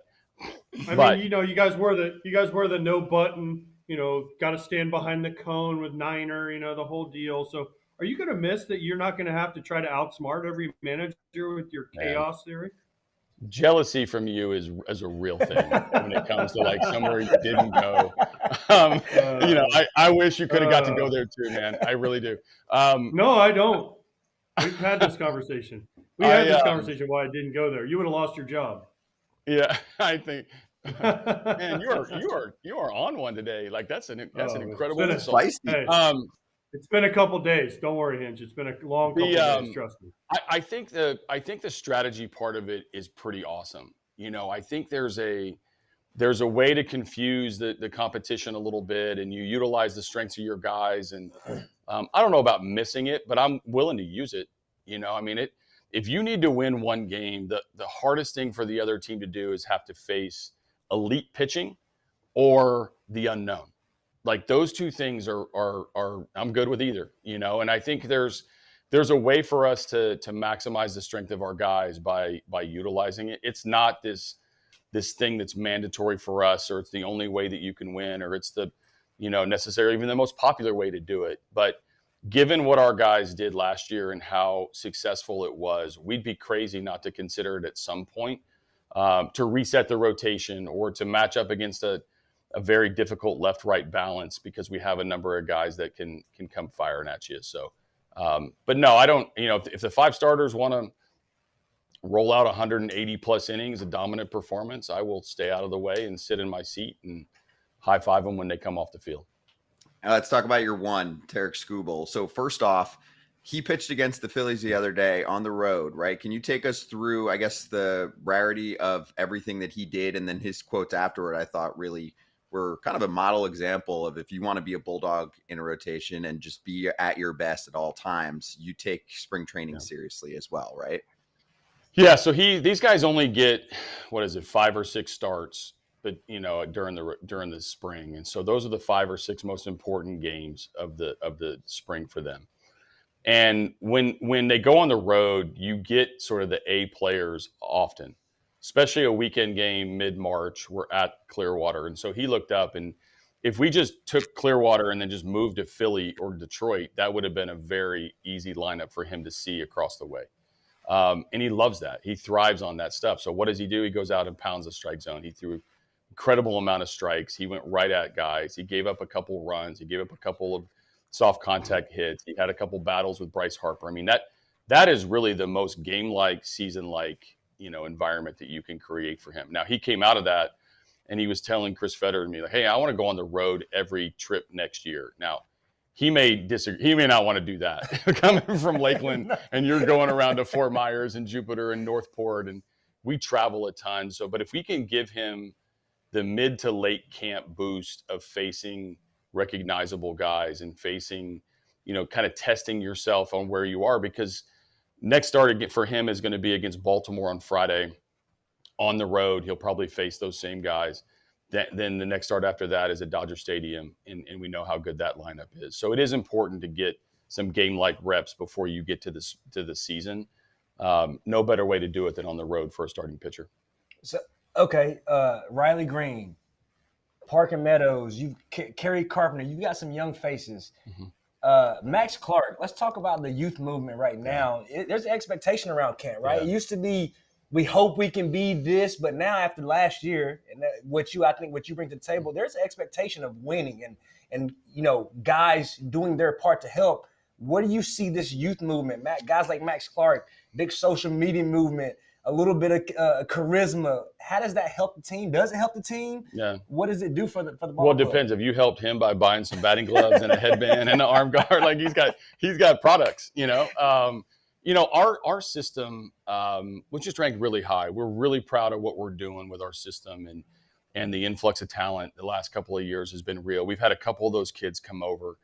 And what I hope they feel when they come over is a part of something a little bit bigger, right? You look at Riley, who's now an all-star. Mm-hmm.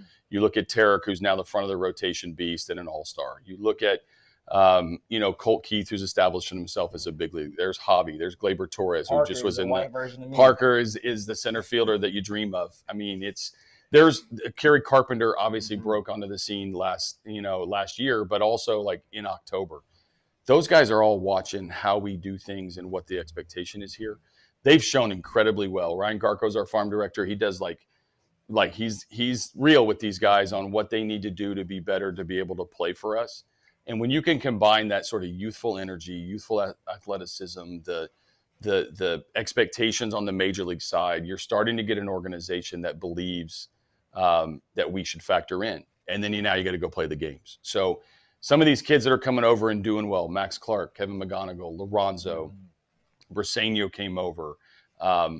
It's important for them to get a taste, and then they got to go to Erie and West Michigan and get their work done so that they can be here someday. Hinch, first of all, shocking. Garco is your farm director. Stanford, another Stanford guy. I mean, come on, clean it up over there in Lakeland. But I want to know about Bregman. This is all I want to know. Did you take Alex and Joey and make them fight over who would sign Alex Bregman? Because that would be a hell of a fight. Joey has been, he's been known to maybe gnaw on a leg or two, and then you have Alex who, went to Miami. Who knows what they're doing down there? So that was the second shade at Stanford that was unnecessary. But I played against Gark. Duly noted. I get it. If we have the Cora Bowl coming up on Wednesday. We're going down. We have an overnight in Fort Myers. We play the Twins one day. We play the Red Sox the next day. I've already called it the Cora Bowl. They will sort it out. And Bregman, I may or may not play there. But I think I had those guys. We were also, Joe, to factor in Joe Espada too. We were all sort of in touch, trying to not say anything to anybody on what was going on. And I had two in that interaction, because me and Joey were obviously involved from our side. But that was crazy at the end of camp, even going into camp, that someone was, in the middle of 3 camps and not in any of them before he signed. The funny part about that, the following, I think the day or two after he signed, we had the manager media day in Bradenton, where all the Florida-based managers get together and the media can talk to you, the national media or whatever. And who do they put me right next to but Alex Cora, right next to him. So I couldn't get away from the Coras, whether it was a Bregman sweepstakes or the manager availability day. But we'll see enough of both of those guys, both Alexes, I think probably on Wednesday, and I'll let Joey go handle whatever he wants to on the aftermath of the Bregman sweepstakes. That's good stuff. Last thing, I want to ask a tough question, and this is what I love AJ. He's always really honest. One thing about AJ, if you ask a question, don't be afraid for the answer. He's going to give you the answer. You have to call him Hinch. You have to call him Hinch, because we have a thing. Hinch. Yeah, let's call AJ Mr. AJ Hinch. So this is my thing. Last year, you guys did more than what most people expected, right? Strong finish, a series away from being where everybody wants to be in the World Series. Who do you see, coming out of this camp that you want to see? Like, who's the guy? If this guy takes the next level, the Tigers go to the next level. Who's that guy that you really not to put the pressure on? So you want me to put pressure on one of my guys? Yeah, but who's the guy? Is it Parker Meadows? Is it Torgelson? Who's the guy that you say, if this guy can find some consistency, we are a better team and we get even further than maybe we did last year? I think it's Reese Olson in the rotation. I actually wouldn't go the position player stuff. I think is going to sort itself out, and we're going to have a lot of combos and move guys around. What Reese Olson can do is help lengthen a rotation that can be pretty nasty. Mm-hmm. Really, whatever combo we go with, and he was trending in that direction last year. He gets hurt right after the All-Star break. We miss him for a a good bit. He comes back in the stretch down the stretch and became like a bridge guy in the playoffs. And he doesn't get enough love for, helping be a dominant starting pitcher. When you talk to other hitters in the league, like they know what he's about. He's got 4 pitches. It's nasty swing and miss stuff. It's hard to center him up. The ball moves all over the place. And so you start to roll in and a Skubal, Flaherty, Olsen, and we can do a lot of different things in the 4 and 5 spot. I think Reese in the rotation with Tarik and Jack is not probably getting enough attention. Yeah. And that's where you start rolling out a dude every day and give your young players a chance to manufacture some runs. You give the Torkelsons and the Keiths and get Javi back in there, get Trey Sweeney in there. Like we can be a kind of an offense that puts pressure on you, but we can be a pitching staff that comes in and it's hard to score on. And that to me is where you're in every game that you have a guy starting the game that you trust. Hinch, great to see you. Thank you as always for the time. We appreciate it. AJ, great to see all of you except for Pierzynski. Yeah, exactly. The double shade at Stanford is so unnecessary. They're an unbelievable ACC team. Go check the record. Oh my gosh. Oh my gosh. Oh, it's just different. It's just different. FT Fam will be right back.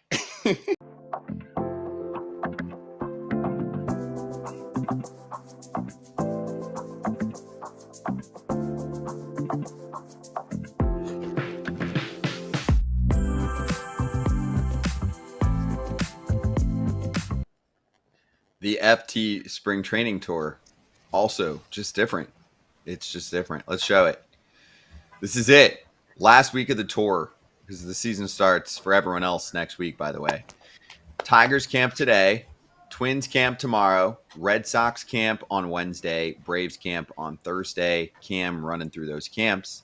And then that is it. Normal show on Friday, and we'll get ready for the regular season. Also, I want to point this out the next 2 mornings. Cam, you're good. Don't worry. You get to sleep an extra, hour or 2 because you're hustling early for these camps. But I'll be up at 5 in the morning the next 2 days to watch a baseball game. I think technically it starts at 6, AJ?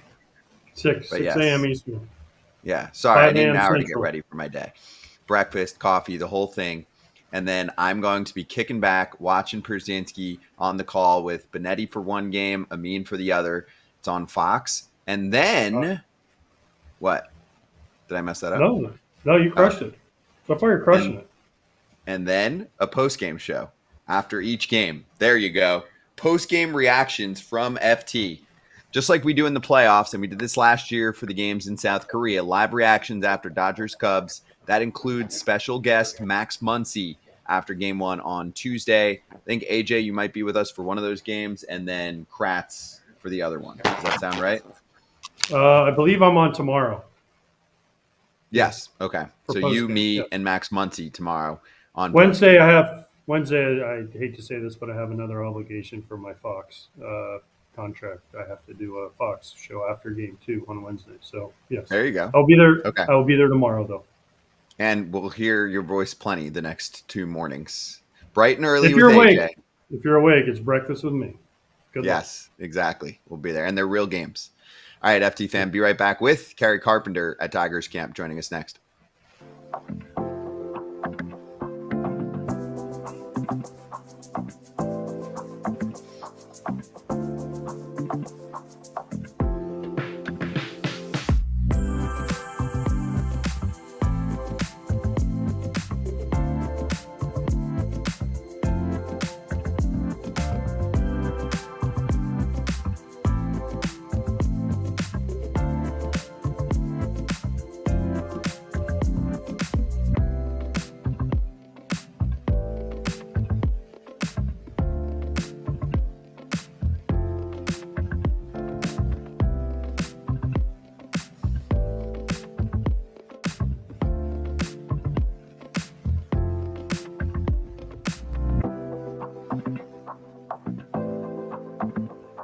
Yeah. All right, FT is back live in Lakeland. We've got Kerry Carpenter joining us right now. Kerry, good to see you. And not only how is camp, but also how was your off season? I'm sure it took a little bit of time to process everything that went down, including through October for your team.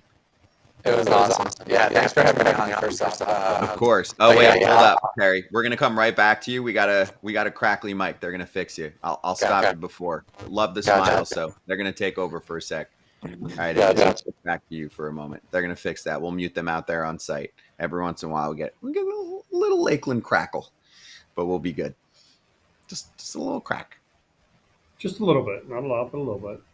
Yeah, but anyway, we're about to talk to Kerry not only about the dominant season he had when he was healthy at the plate, but I also got some serious questions from him.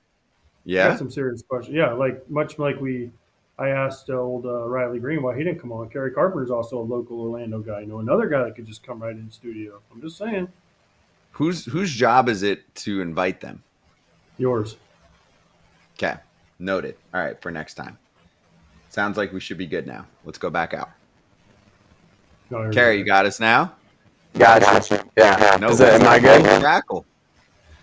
Still Crackle City. We might have to get Cam's mic. Crack-a-lackin'. Gotta love it. I'll just say this. Nope. Cam, you can't talk either. We love you both. Let's not talk ever again, you two. No. If we were doing a scary movie, great voice, right? Yeah. It's like in Scream. The fake voice in Scream. Yeah, exactly.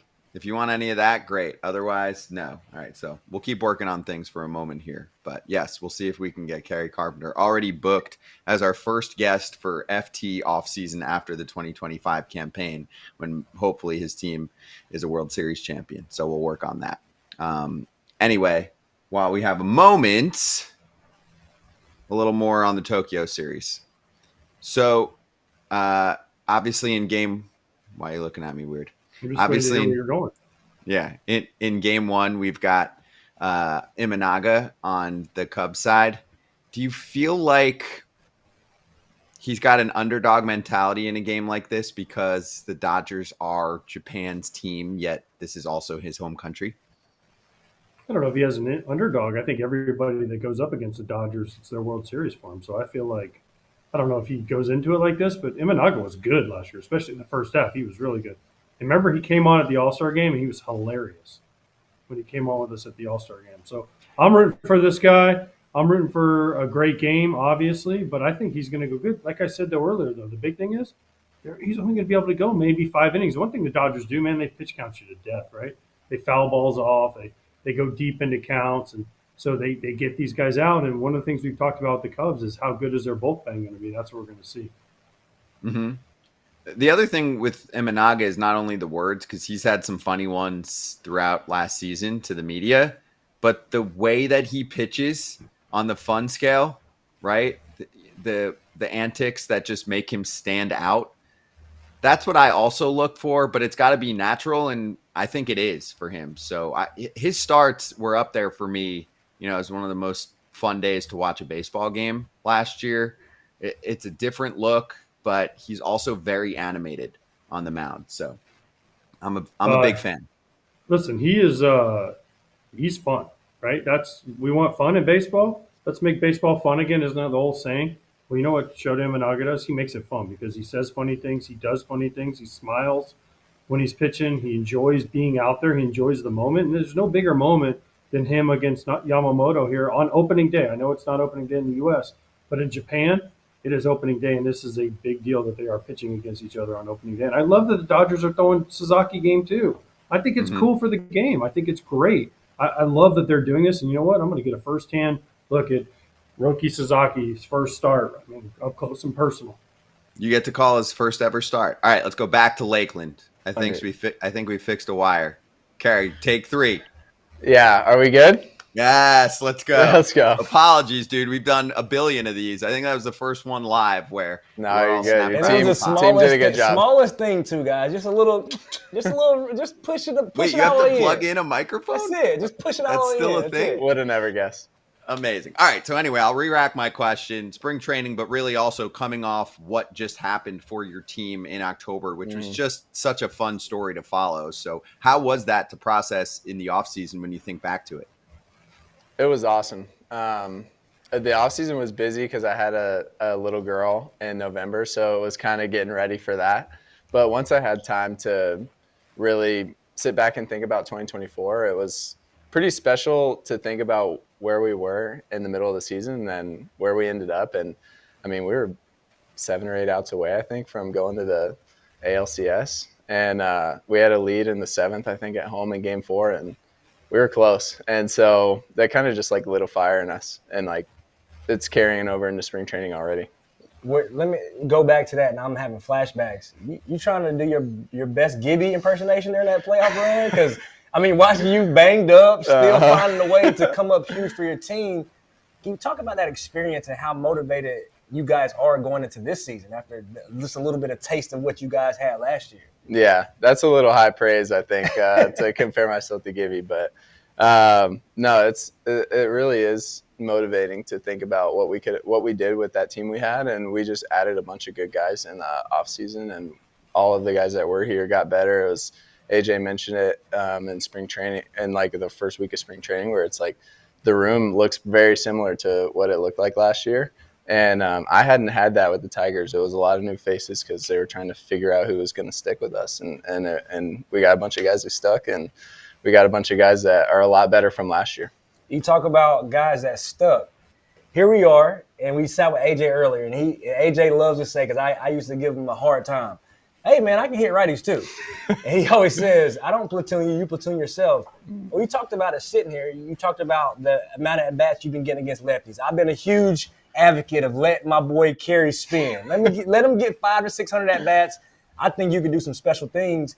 Where are you as far as the role that you are in right now, or trying to show AJ that, hey, I can face these lefties and give you the same production as I do when I'm facing righties? It's both. I'm grateful for the opportunity I do get, obviously, against every single righty.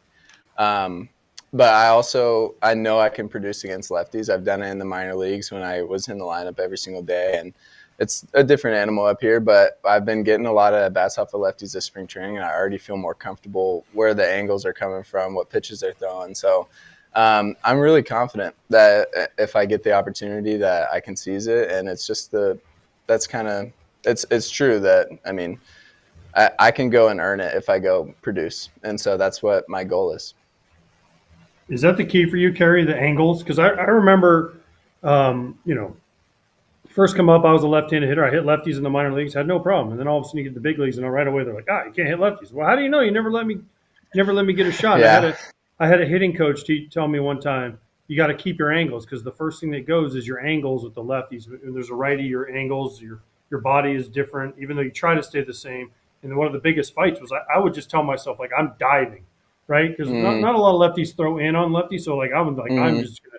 Even though you weren't diving, it was just you became your natural swing. So explain what keeping your angles means, because that's what it meant for me. I think that's one of the biggest deals for me. Hitting lefties is seeing it from the first base side of the rubber, seeing what a fastball, like where it needs to start. That's kind of a big thing that I think about. Is my approach is dictated by where I think I need the fastball to start. So for a fastball to be a strike from a lefty, it depends on if it's a sinker or a four seam, but it's way different than where a fastball needs to start from a righty. So seeing a ball start behind me and end up being a strike, that's definitely a big thing. So like you said, the angles are just something that I have to get comfortable with again, and I have this spring training. I feel really good. That's great. But I thought your hitting coach guy told you that all the swings are the same, righties, lefties. I thought it was all this. I don't understand. Wait, it's different? Wait, say what? So the pitching is different. Oh, okay, got it. I have to ask this question just because I think it's funny as hell. How do you stay out of the Twitter world with all the stuff that goes around with, listen, the guy works for you. I'm not going to mention his name because he is taking shots at me, even though I've never met the guy in my life and I have nothing against him or for him. But how do you stay out of it? Because like you're an example he uses all the time, and you've done great. So do you ever just want to call him and say, dude, just like let it go, bro? I don't. I actually, I don't have Twitter, so I think that helps. I literally never see it, so I don't have a Twitter account, which helps. But I also he changed my career. Honestly, I was not as good. I wouldn't be here if I didn't go and learn from him. And so that's the big thing is like, I kind of owe a lot of what is going on right now to him. And so I'm just like, use me as an example, please. And I know I'm getting a lot of heat from a bunch of players, a bunch of ex-players, but man, it's working. Yeah, for me, it's working. And I feel like I honestly owe it to him. No, listen, it works for you. I agree. Like, keep doing what you're doing. Listen, I didn't have Twitter when I played. Now I have it. I just see things, and I'm just like, man, if these dudes knew, like, and it's not a knock on you. I love it. I love that it works for you. So God bless you. Keep doing what you're doing, and keep those angles, and get banging on some lefties. I'm trying. I love that. Mm-hmm. So we want to talk about camp, right? Here we are in camp, dog days of camp. This is when it gets tough, right? Mm-hmm. Coming towards the end. Mm-hmm. What are you focused on, going into this year as an individual, right? Let's get a little selfish. What does Kerry Carpenter want to do for himself to help the team have success this season? Like, what do you want to, continue to improve on? That's something I think about a lot. And this is such a good time to work on it in spring training. And I think for me, being healthy is number one, because I'm confident and I've shown that if I'm on the field, I can produce. And so I just need to be on the field. I know they hit home with me about that in the off season too. It's just like, let's do whatever we can to keep you healthy. And so that's a big thing for me. And just building on what I did at the plate last year, obviously getting more comfortable against lefties will help, but I'm really comfortable against righties. I'm really comfortable when I get reps in the outfield. And so I feel like that is something that is going to take another leap forward, which it did last year. And so those things, getting better, doing the things on the base paths, like all those little things add up, and they're all cliches, but they're all things that really do matter for me, at least. Hey, Kerry, question for you. I know, the news today in camp is one of your teammates, Jace Young, getting sent down. You didn't have a perfect path to where you are right now, went through adversity, as most do, aside from maybe, I don't know, Ohtani. So what would you say to Jace Young, to motivate him, right? And be like, I've been there. And also, what did you see from him? AJ mentioned how the timing was off for him, and, it can be difficult, obviously, to figure that out when you've got now less than 2 weeks to go until the season starts. Yeah. I mean, he's a ball player. When he's right, he can absolutely be a stud in the big leagues. And he's shown that. He's had those flashes in the big leagues, and he's clearly had the flashes in the minor leagues. So that's what I think about all the time is the best players in the league are the guys that are just at their best way more than everybody else.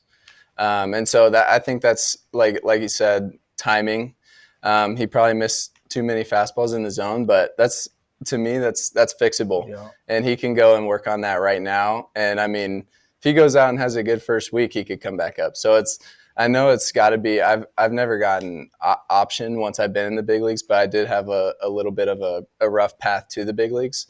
But there's always hope. I mean, people get hurt, people don't perform. He could perform amazing and just play his way back into the big leagues. It's so possible. It could happen a weekend.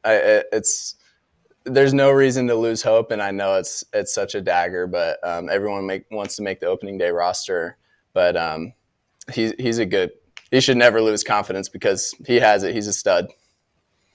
Kerry, you mentioned something there that I found very interesting. You were talking about, you want to play the outfield more. You saw what happened with Rafi Devers, I'm sure, in Boston, where he said, I'm a third baseman. Now they're kind of making him the DH. Do you think you hit better as a DH or as an outfielder?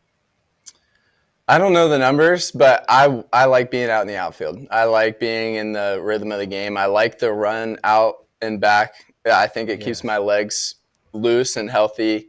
I prefer to be in the outfield. I think I am healthier that way, and I think it helps me hit. But I do remember AJ said last year that I played well as a DH, and not a lot of guys I maybe can do that. And I know that they valued that out of me, and so they kept me out there. I think or kept me in there, probably because my back too at that point. But yeah, I prefer to be in the outfield. But if I'm in the lineup, I'm happy. Okay, so I want to talk about that. You've been in the lineup. That's important. And AJ's been through it. I've been through it. Always trying to figure out ways to keep ourselves on the field what has changed in your regimen or your routine to hopefully, have you out there more often? Mm-hmm. Yeah, so last year I had a stress fracture in my back, and I can't prove it, but I think it's from some of the lifting that I was doing. And so we just kind of did a different version of what I was doing with less, pressure on my back. And so I think that's a big deal that was needed to be addressed. And so I feel really good with what we're doing now in the weight room, training room, just going and having a routine with that. And even if I feel good, go and get treatment anyways and go kind of get work done anyways. And so that's something that I'm still learning and learning how to do. But I think that's going to be a good thing that happens for me this year. I like that. So, and also too, now you've been a guy in past couple of years of impressed people, surprised people. And I got to ask you, being a guy who I want to say you're a veteran, but you've been here. You've been a part of this thing for a few years now. Who's a younger guy that you've noticed and you watch and you go, damn, this guy is good or he's going to be good? Because there's always some guy that sticks out and you're like, I didn't know he was like this. Who have you seen and you go, damn, this dude is really going to be a hell of a ball player? Yeah. Oh, man, there's a couple guys that come to mind. I think Trey Sweeney is going to be a baller. I think Justin Henry Malloy is going to be a baller. He has just that it factor at the plate. He rakes. The thing that you just can't teach it. Yeah. And he did so well in the playoffs. He kind of had a coming out party in the playoffs, which was awesome to see. And a guy that's in the minor leagues, Andrew Navigado, he has it too. Another one. He just doesn't matter who he's facing. That guy rakes. Exactly. So those are three guys that immediately came to mind. So those guys are going to be awesome. They're ballers. They have that it factor. Tigers got a bright future then. Yeah, I think so. I love it. Yeah. Kerry, by the way, we found it. It was 159 OPS plus as a DH and 146 and 139 OPS plus as a left and right fielder. So maybe, I'm just saying, maybe there's something behind it. I don't know. Yeah. But no, I gotta up that outfield so they keep me out there. No kidding. All right, we had Riley Greene on, your counterpart here, your fellow Orlandoite, and I asked him why you guys can't come over to the house. I mean, I'm in Orlando, Scott's in Orlando. It's not hard. It's not a long way to drive over to the Casa. First off, we heard you, right, when we were getting the mics fixed. And Kerry has something to say to you. Go ahead, let him know. Go ahead. I want to hear this. I'm a proud Eustis boy. I don't claim Orlando. What do you mean? I don't want to hear that Orlando crap. All right, AJ, I know you love it. I'm from the country. Guy. I'm out in small town Lake County. it's a little different than Dr. Phillips. It's not right downtown Orlando. Yeah. Dr. Phillips, I will say, is probably a little nicer, but man, I love it out there in Eustis. Country boy. Well, the reason I don't go to Orlando is because it should take 45 minutes to get there, and it usually takes 2.5 hours. So that's when you got mud tires on your truck. Yeah, when you got mud tires on your truck, you can't stay in one lane, so you close it down. That's right. Up in Useless, we used to call it. Yeah. Useless, Florida. I think people still call it that, unfortunately. All right. By the way, I have to give a shout out to Bourbon and Baseball. She's the one who found the stats for you on the OPS. Perfect. Nice. Quickly in the chat. Shout out. Thank you. Chell. Yes. But Kerry, no, you're awesome. You're welcome anytime. You know what? You and Riley can come down together. I'll take y'all skiing. Actually, I'll take y'all surfing in the boat. I don't know if you guys know how to do that or not, but I don't, but I need to learn. Take my son's John boat out. You and Riley can go out fishing in his little John boat. No, that'd be awesome. I appreciate you guys having me on. I was telling him I'm a fan. I tune in all the time. So you guys are awesome. Thank you, Scott, Kerry. All right. Yeah. Listen, Scott, only guy I know with a better jawline than you, buddy. Oh, I always tell him jawline of a superhero. Look at that. Man. That's nice. That's nice. I don't know about that, but it's good competition. We need to get a beard then, and then we can shape it, and then we really got it. We really got it. That's something that you'll always have it over me. I can't grow a beard. Can't do the beard? Damn. Okay. It won't look good. That takes you out of running for the Yankees then. That's right. Exactly. That's right. The new bearded Yanks. All right. So Kerry, we'll send a helicopter for you next off season on AJ. We'll bring it to the big city of Orlando. But dude, as long as it's on AJ. Yeah. I appreciate you guys. Appreciate you guys. Good to see you, man. We'll talk to you during the season. Sounds great. Y'all are awesome. Appreciate y'all. All right. You too. Thanks, Kerry Kerry. Carpenter on with us on FT. Be right back. That was fun. brother. That was fun. Yeah, for sure, bro.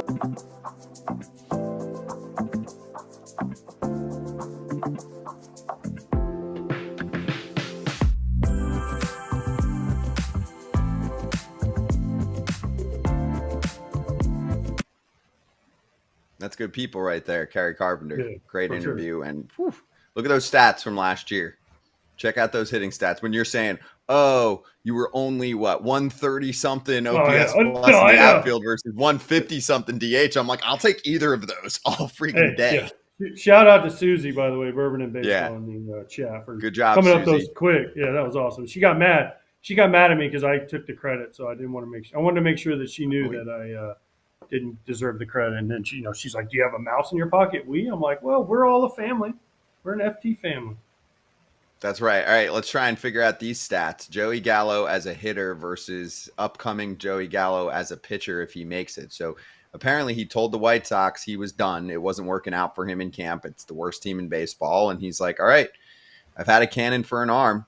He's going to try it out. He first tweeted, it's been fun outfield with highlights, and people are like, he's retiring. And then he's like, nah, I'm coming back as a pitcher. So we've seen others try to do this. We see others doing this right now. I'm saying position players who made it to the bigs. Anthony Gose has had some time. Charlie Culberson tried last year. Tyler Naquin's trying right now. So it's been done, but not much. Do you think Joey Gallo can make it as a pitcher in the big leagues? Joey Gallo, the pitcher, would strike out Joey Gallo, the hitter. I know that. That's rude.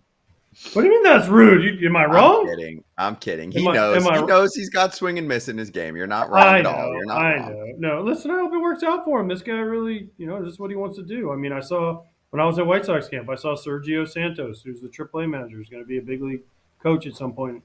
I was there when they transitioned him. I was there when they switched him over. I was on the field. They were like, you need to watch this dude throw. He was in camp as a third baseman. He couldn't hit and he couldn't field. And they're like, but this dude's got a great arm. He went on and pitched in the big leagues for a long time. And now because of that, he knows how to play. He knows how to talk to hitters and he knows how to talk to pitchers. So I think this is a good move for Joey Gallo. If he's done hitting, listen, hitting's hard. And if you got an arm to go be a pitcher, why not try it out? I would if I would have done it, but I'm glad I could hit because I would have hated pitching. AJ knows like me, there are guys that, I came up with in, let's say, high school early on, and they wanted to be position players, but they always had great arms. And I look back and I go, as good as he was at the plate, like, what if he was meant to be a pitcher? And you talk about a guy like Joey Gallo, what if he, even though we saw the 40 home run seasons, we saw a guy pop 30, 38 homers in a season, we've seen it, but there has been a ton of swing and miss. And I look at him and go, what if he was one of those guys who was meant to be on the bump? So, hey, Joey, go at it. I saw Anthony Gose do it. Hey, give it a shot. For the love of the game. That's why we continue to play. So, try to figure out a way to stay rooted in it.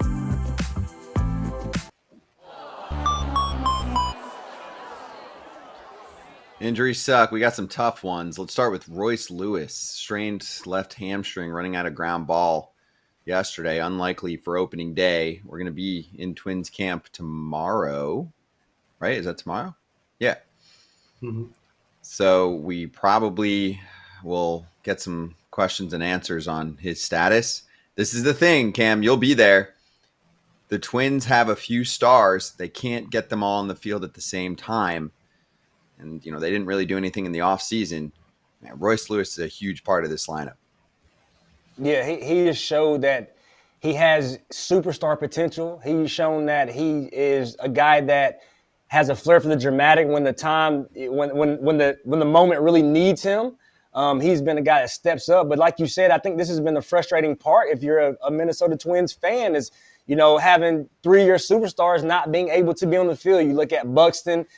Just a year ago, they tried to go the whole year without playing him in center to try to keep him healthy. We know Carlos Correa has battled his injury. So these are 3 pieces. And then you talk about Royce Lewis, who was an intricate piece of that lineup.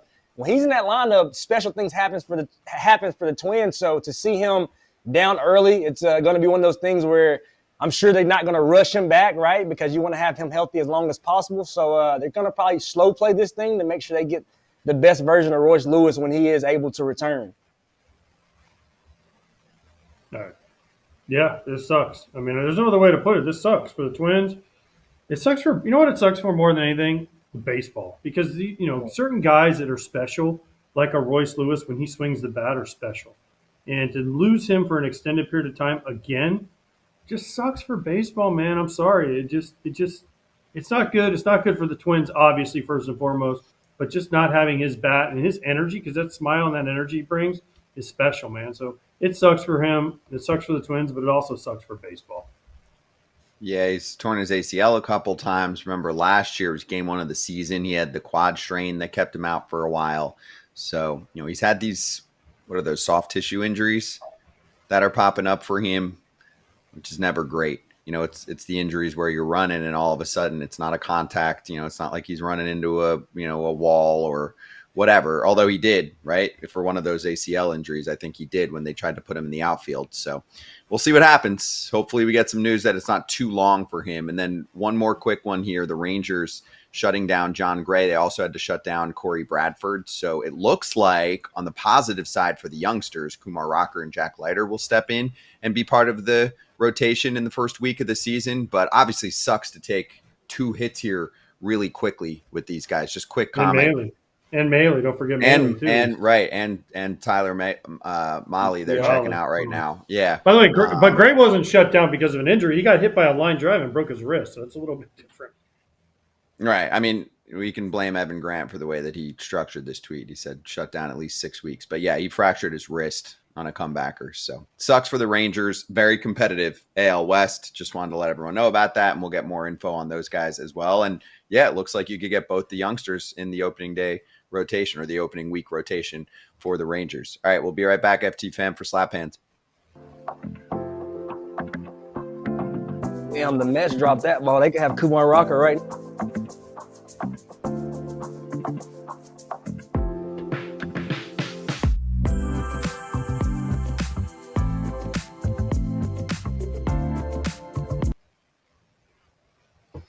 Does this affect anything for you guys with the Rangers, or you think they'll be okay? This is what we worried about from the get-go, is it not? Did we not worry about them in their pitching injuries? I mean, this was their big thing. And they have a history of it too. Like you said, like this is just John. And granted, hit by a comebacker is different, but he's had a history of injuries and DeGrom and the list goes on. Only thing I don't worry about, Scott, is that division. I think that division still is very much up in the air. So I think with those young guys, Kumar Rocker, he looked like he is back healthy, got his stuff back. I think it'll be fun for the Rangers fans to see what their young guys have and let them get their feet wet early in the season. I think it'll be good for them. Yeah, it might be time. It might be. I don't know. What do you think, AJ? It might be time for a youth movement. Go get some younger guys, some healthier guys. I don't know. We interviewed Kumar Rocker. I wouldn't want to see him on the other side of a defensive line from me. I know that. He's a monster. Seriously, he's a big boy. Yeah. Ooh, baby. There's still talent in there. The Mets drafted him too, right? They dropped that ball too, by the way. Well, they drafted him. And they've essentially flunked him. He did get hurt. Yeah, and then now he's back. He came back obviously last year, looked pretty good in his short stint. We were in Rangers camp last week asking both about their chances of making the team. I mean, I think there's almost no doubt you'll see them both. So I'm excited. Yeah, I mean, this is the time. They're not 21, 22-year-old pitchers either. I think they're both in the 25 range now. Like, it's time. It's time to see what these guys have. So good for the Rangers. All right, we're coming back in a moment. We'll do Slap Hands. We actually have a pretty good feel-good story on the way out, and then we'll get you set up for tomorrow and what to expect in spring training for the rest of the week.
Let's slap. Good story here. Brandon Woodruff makes his return to a spring training mound, and he was so wired. This is Adam McCalvey, who covers the team every day. He said Woody was so wired that when Corey Blazer went to check for sticky stuff, Woodruff shook his hand. He thought he was congratulating him for getting back on a major league mound. And he said, for me, it was a big deal talking about Woody. So that's pretty funny. And I'm sure AJ would make fun of him after the game, but he's such a nice guy. He's like, oh, he's excited for me. Yeah, I'm back.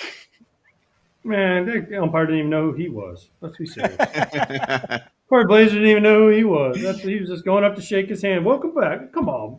I love you, Woody, but come on. Umpires don't pay that much attention.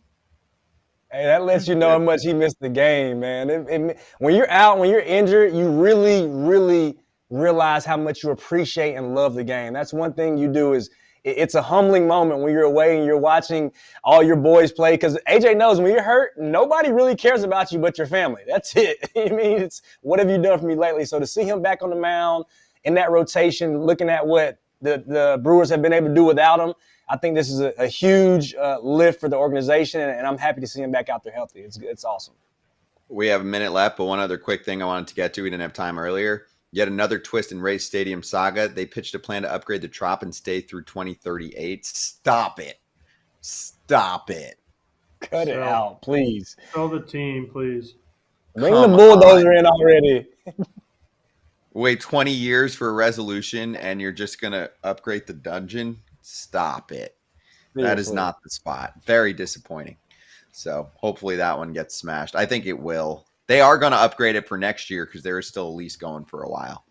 All right. Lastly, spring training tour continues the rest of the week. Like we mentioned, Twins, Red Sox, and Braves are our last 3 stops, and double FT shows the next 2 days. Tuesday morning, you can catch us live on YouTube right after the Dodgers and the Cubs, which you'll listen to AJ on the call for on Fox. Same thing on Wednesday. We'll be live right after those games end, nice and early for you. And then we'll have regular FT. Cam, good stuff, man. We'll see you on the next stop. Let's go.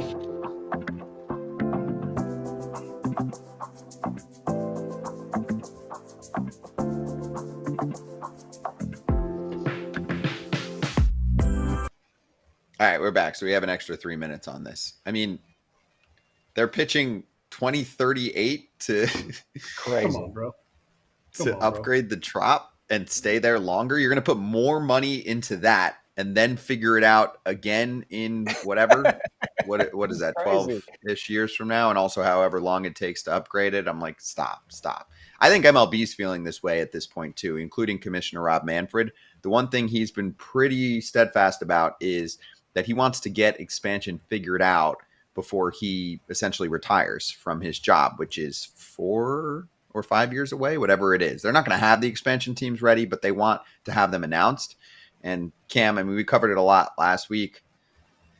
It's just annoying at this point to the amount of times that we've had the Rays and really the A's to tease us with projects and then pull back on them to try and get a better business deal. It's exhausting. It really is. And you know, who it's really exhausting for is the fans. You know, I think as a player going to the Trop, going to Oakland, you really start to feel bad for the fan base, people that really invest, that really have a passion and a love for these teams, and they continue to get the same product. So those are the people that I really feel for. And like you said, Scott, they've got to find a way to do better.